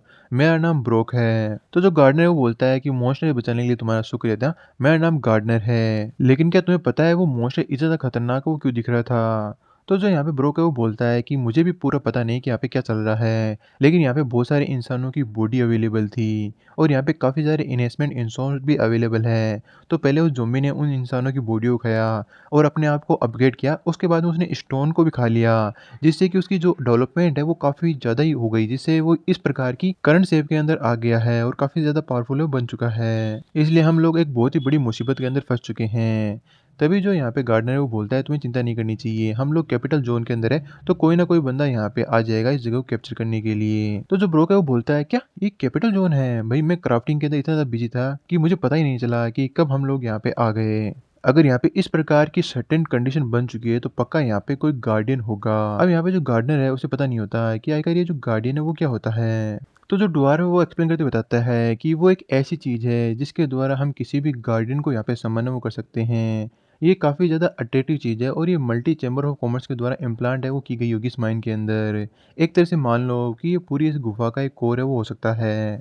तो जो गार्डनर है वो बोलता है कि तुम्हारे कहने का मतलब ये है कि हमें उस स्टोन को ढूँढना होगा, जिसे कि मेन पॉइंट में होने के कारण या कैपिटल के अंदर कहीं पर भी होने के कारण कैप्चर स्टोन है वो बोला जाता है और इस कैप्चर स्टोन को हमें कैप्चर वो करना होगा। अगर हम उसे कैप्चर कर लेते हैं तो हमारी सारी प्रॉब्लम सॉल्व हो जाएगी। तो ड्वार्फ वो बोलता है कि तुम बोल तो सही रहे हो, लेकिन मुझे नहीं पता कि इतनी बड़ी माइन के अंदर वो कैप्चर स्टोन है कहाँ पे, क्योंकि ये माइन बहुत ज़्यादा बड़ी है और मैंने बहुत सारी जगहों के ऊपर पहले भी डिग करके देखा, लेकिन मेरे को अभी तक वो भी नहीं मिला। और वो मॉन्स्टर काफ़ी ज़्यादा फास्ट है, ऐसा भी नहीं है कि हम लोग उससे बच पाएँगे, तो हम बाहर जाकर के तलाशी भी है वो नहीं कर सकते। ये हमारे लिए बहुत ज़्यादा बड़ी रिस्क है वो हो सकती है और जानलेवा भी हो सकता है। क्या तुम्हारे पास इस प्रकार की एबिलिटी है कि तुम उस मॉन्स्टर से तेज़ भाग सको? तो जो गार्डनर है वो बोलता है कि नहीं, लेकिन हम लोग बैठ कर के यहाँ पे इंतज़ार वो कर सकते हैं। लकीली मैं अपने साथ कुछ खाना लाया हूँ, तो उससे हम थोड़ा समय तो वो निकाल ही सकते हैं। लेकिन इस प्रकार से हमारा जो टाइम पास है वो नहीं होगा। तो चलो मैं तुम्हें एक स्टोरी वो सुनाता हूँ। तो डुआर्फ होता है वो बोलता है नहीं, मुझे कोई भी स्टोरी की आवश्यकता नहीं है। लेकिन फिर भी ज़बरदस्ती जो गार्डनर है उसे अपनी जो स्टोरी है वो सुनाने लगता है, जिससे कि उनका टाइम पास है वो हो सके। कुछ समय बाद में उनके पास जितना भी रिसोर्सेज़ होता है उन लोगों ने खा लिया होता है और काफ़ी दिनों के बाद में उनकी जो हालत है वो काफ़ी ज़्यादा ख़राब होती है। और जो गार्डनर वो पूछता है कि आखिरकार आज कौन-सा दिन है? तो ड्वार्फ है वो बोलता है मुझे नहीं पता कि आज कौन-सा दिन है। तभी जो गार्डनर है वो बोलता है मिस्टर ब्रोक, आपने बोला था कि जो इन्वेस्टमेंट स्टोन है उन्हें खाने से आप मॉन्स्टर के अंदर कन्वर्ट है वो हो सकते हो और वो मॉन्स्टर इतना ताकतवर इन्हीं की वजह से हुआ था। तो मेरे दिमाग के अंदर एक काफ़ी अच्छा प्लान है वो आया है। ब्रोक पूछता है किस प्रकार का प्लान? तो यहाँ पे जो गार्डनर है वो बताता है कि मैं इन सभी स्टोन को खा जाऊँगा और मैं जाकर के उस मॉन्स्टर से फाइट है वो करूँगा और उसी समय इस समय का फ़ायदा उठा करके आप यहाँ से एस्केप वो कर जाना। तो ब्रोक काफ़ी ज़्यादा सरप्राइज़ होते हुए बोलता है कि नहीं, तुम्हारा ये जो आइडिया वो बोलने में ज़्यादा इंटरेस्टिंग है, लेकिन रियल में हम लोग इसे कर नहीं सकते। अब जो ब्रोक है उसे लगा होता है कि यहाँ पे गार्डनर मज़ाक कर रहा होगा, लेकिन गार्डनर इस बात के प्रति सीरियस था। तो जो ब्रो का वो बोलता है कि नहीं-नहीं तुम इस प्रकार की सीरियस बातें वो नहीं कर सकते। तुम आखिरकार अपना जो माइंड है वो खो रहे हो क्या? तुम एक बार खुद ही सोच कर ही देखो। हमें नहीं पता कि हमें कितने जो स्टोन है वो चाहिए होंगे जिससे कि हम उस मॉन्स्टर का सामना है वो कर सकें। लेकिन शायद तुम इस बात को भी भूल रहे हो साथ में कि जब तुम उस इन्हेंसमेंट स्टोन को खाओगे तो तुम इंसान है वो नहीं रहोगे। तुम्हारी फ़ॉर्म भी चेंज हो जाएगी और तुम कभी भी वापस इंसान की फ़ॉर्म में नहीं लौट पाओगे। और कितने इन्हेंसमेंट स्टोन खाने से तुम्हारी जो पावर है उससे ज़्यादा हो पाएगी या उसके बराबर हो पाएगी, इसका भी कोई भी आइडिया है वो नहीं है। तुम कंप्लीटली एक मॉन्स्टर है वो बन जाओगे और कभी भी दोबारा से अपनी जो रियल अपीयरेंस है उसके अंदर नहीं बन पाओगे। तो यहाँ पे जो गार्डनर है वो बोलता है हमें ये करना ही होगा, इसके अलावा हम और कुछ है वो नहीं कर सकते। वैसे ही मुझे बहुत ज़्यादा भूख लगी है, मैं इतना भूखा हूँ कि मैं अपने हाथ को भी है वो खा सकता हूँ। कम से कम हम में से एक तो जिंदा है वो रहेगा। हम लोगों ने इतने दिन साथ में गुजारे हैं, तो मुझे ना ये चीज़ करने दो। अब वैसे ही मेरे पास कुछ भी ज़िंदगी के अंदर बचा नहीं है। तो ये सुनने के बाद में जो ब्रो है वो बोलता है कि अगर तुम्हें भूख लगी है, तो ये कोई बड़ी प्रॉब्लम नहीं है। मैं अपना एक हाथ काट कर तुम्हें दे सकता हूँ और तुम उससे अपनी भूख को शांत वो कर सकते हो। तुम्हें ये सुनने के अंदर टफ लग रहा होगा, लेकिन अपनी जान गँवाने से ज़्यादा अच्छी चीज़ है ये। तभी जो ब्रोक है वो स्माइल करते हुए बोलता है, क्या तुम क्रेज़ी हो? आखिरकार मैं तुम्हारा हाथ है वो क्यों खाऊँगा? मैं कोई मॉन्स्टर थोड़ी ना हूँ यार, मैं एक इंसान हूँ। तो ब्रोक है वो बोलता है, तो अभी भी तो तुमने कहा तुम अपने आप को सैक्रिफाइस करोगे मुझे बचाने के लिए, मुझे इस प्रकार की सैक्रिफाइस है वो नहीं चाहिए। तो जो गार्डनर है वो बोलता है, मुझे लगता है कि हमारे बीच में यहाँ पे गलतफ़हमी हो गई है। किसने कहा कि मैं अपने आप को सैक्रिफाइस है वो कर रहा हूँ? क्योंकि मैं ऑलरेडी पहले मर चुका हूँ। ये तो मेरी ज़िंदा लाश है जो तुम्हें दिखाई दे रही है। फिर यहाँ पे फ्लैशबैक के अंदर भी एक फ्लैशबैक आता है, जब मॉन्स्टर पहली बार अपीयर हुए थे। तो जो गार्डनर की पूरी फैमिली है उसे मॉन्स्टर ने मार डाला था। और जब उसे इसके बारे में पता चला तो वो खुद आत्महत्या करना चाहता था, लेकिन तब उसमें उसका जो दोस्त डोंग है वहाँ पे आता है और उसकी लाइफ को बचाता है। और ये डोंग के कारण ही उसने अभी तक अपने आप को सैक्रिफाइस वो नहीं किया था, मतलब मारा नहीं था, क्योंकि वो यहाँ पे अपने दोस्त को निराश वो नहीं करना चाहता था कि उसे रिग्रेट फील हो कि मैं यार उसके कारण मारा गया, लेकिन अब ये सही टाइम है, मुझे भी जाकर के अपनी फैमिली से मिलना है वो होगा। तो ब्रो क्या वो बोलता है कि तुम्हें इतना दूर जाने की ज़रूरत नहीं है। तो जो गार्डनर है वो बोलता है कि प्लीज़ ये मेरी लास्ट रिक्वेस्ट है, मेरी इस विश को मुझे कंप्लीट वो करने दो। तो जो ब्रोक है वो बोलता है कि ठीक है, अगर तुम्हारी यही विश है तो तुम इन स्टोन को ऐसे खा नहीं पाओगे, ऐसे खाओगे तुम जल्दी मरोगे। तो मैं तुम्हारे लिए इनका जो पाउडर है वो बना देता हूँ।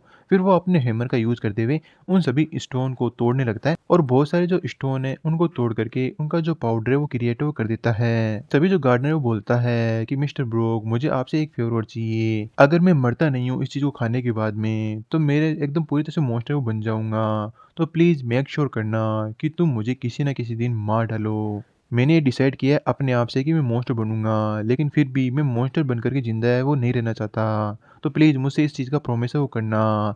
तो ड्वार्फ ने भी उस दिन प्रॉमिस है वो कर लिया होता है और वो उस रूम को छोड़कर ही वहाँ चला जाता है और पीछे से जो गार्डनर है उस पाउडर को फटाफट खाने वो लगता है। और इधर बाहर की साइड जो ब्रोक होता है उसके पीछे वो मॉन्स्टर पड़ चुका होता है। बस वो उसे कैप्चर करने ही वाला था। उससे पहले जो ब्रोक है वो सोचता है कि वो इडियट, उसने सोचा था ये तरीका काम वो करेगा, लेकिन लगता है कि मैं यहाँ पे मरने वाला हूँ। तभी हम देखते हैं एक और बहुत खतरनाक हाथ उस गोब्लिन मॉन्स्टर को दीवार में दे मारता है और हम देखते हैं कि यहाँ पे एक और खतरनाक मॉन्स्टर सामने की ओर नजर आ रहा होता है। इसको देखते ही ब्रुक पहचान जाता है ये गार्डनर है और यहाँ पे जो गार्डनर है वो काफी ज्यादा इविल है वो नजर आ रहा होता है और यहाँ पे जो गार्डनर है वो पूरी तरह से मॉन्स्टर बन चुका होता है और मॉन्स्टर की तरह ही बिहेवियर कर रहा होता है और उसने डायरेक्टली जो ब्रोक है उसके ऊपर भी अटैक वो कर दिया होता है। और अब सीन शिफ्ट होता है प्रेजेंट टाइम के अंदर। वो बताता है कि उसी के द्वारा मुझे चोटिल वो किया गया था और तभी मैं अनकॉन्शियस हुआ और तुम लोग आ गए, ये काफी ज्यादा लकी बात है। अब ये सारी बात सुन करके जो डोंग है वो काफी ज्यादा सरप्राइज और परेशान और दुखी होता है कि मुझे बिलीव नहीं होता कि ऐसा कुछ भी हो सकता है। तो जो ब्रोक है वो बोलता है कि वो मॉन्स्टर इसलिए बना था कि वो उस मॉन्स्टर को रोक सके,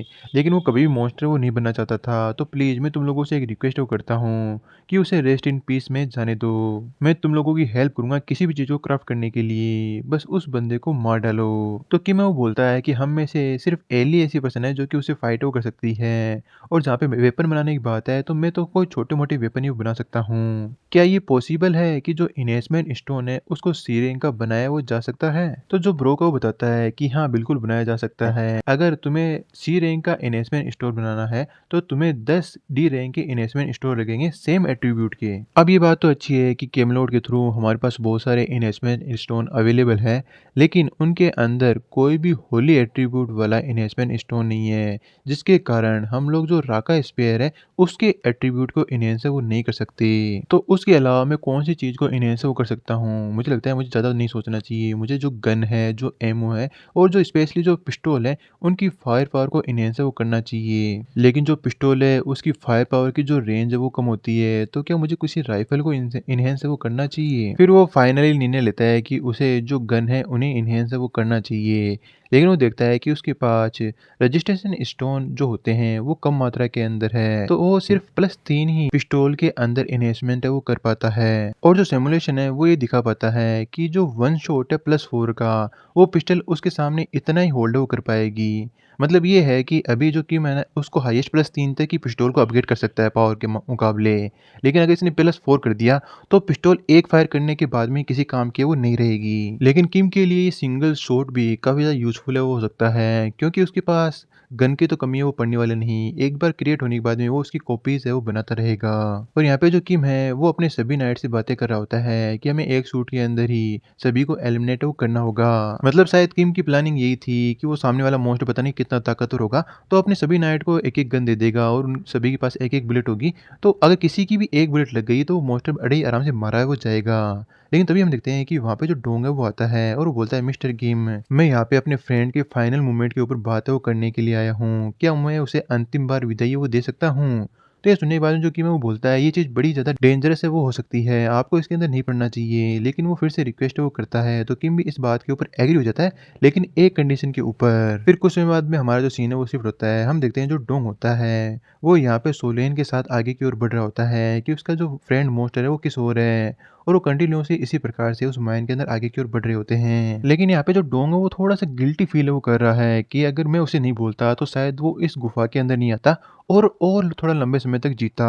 और मेरे पास भी इतना करेज नहीं था कि मैं इस माइन के अंदर दोबारा आ पाऊँ। अगर मेरे पास थोड़ा-सा भी करेज होता, मैं टाइम पर पहुँच करके उसे बचा सकता था। क्या वाक़ई में मेरे कारण तुम थोड़ा लंबे और समय तक सर्वाइव वो कर सकते थे? तभी जो सोलेन है फटाफट बता देता है, सामने की ओर से वो मॉन्स्टर वो आ रहा है। और अभी भी जो डोंग है वो मन के अंदर सोच रहा होता है कि मेरे फ्रेंड मुझे माफ़ कर देना, मेरे कारण तुम्हें इतना ज़्यादा दर्द वो सहना पड़ा। मैं एक डरपोक और कायर था जो कि अपनी लाइफ से डर करके वहाँ से भाग गया और तुम्हारी हेल्प करने के लिए दोबारा वो नहीं आया। लेकिन अब मैं यहाँ पे तुम्हें फाइनल गुड बाय वो कहने के लिए आया हूँ और पूरा करेज इकट्ठा करके आया हूँ। गार्डनर होता है वो मॉन्स्टर फॉर्म में यहाँ पे अटैक करने के लिए बढ़ता है और डोंग यहाँ पे रोते हुए सोचता है, ये मेरी माफ़ी होगी फाइनल रूप में, ताकि तुम अब मॉन्स्टर बन करके वो ना रह पाओ। और वो रोते हुए सामने की ओर अपनी जो बुलेट है वो फायर कर देता है और उसी के साथ एक जो स्टोन है वो नीचे आकर के गिरता है। और जो डोंग है वो बोलता है, मेरे फ्रेंड रेस्ट इन पीस।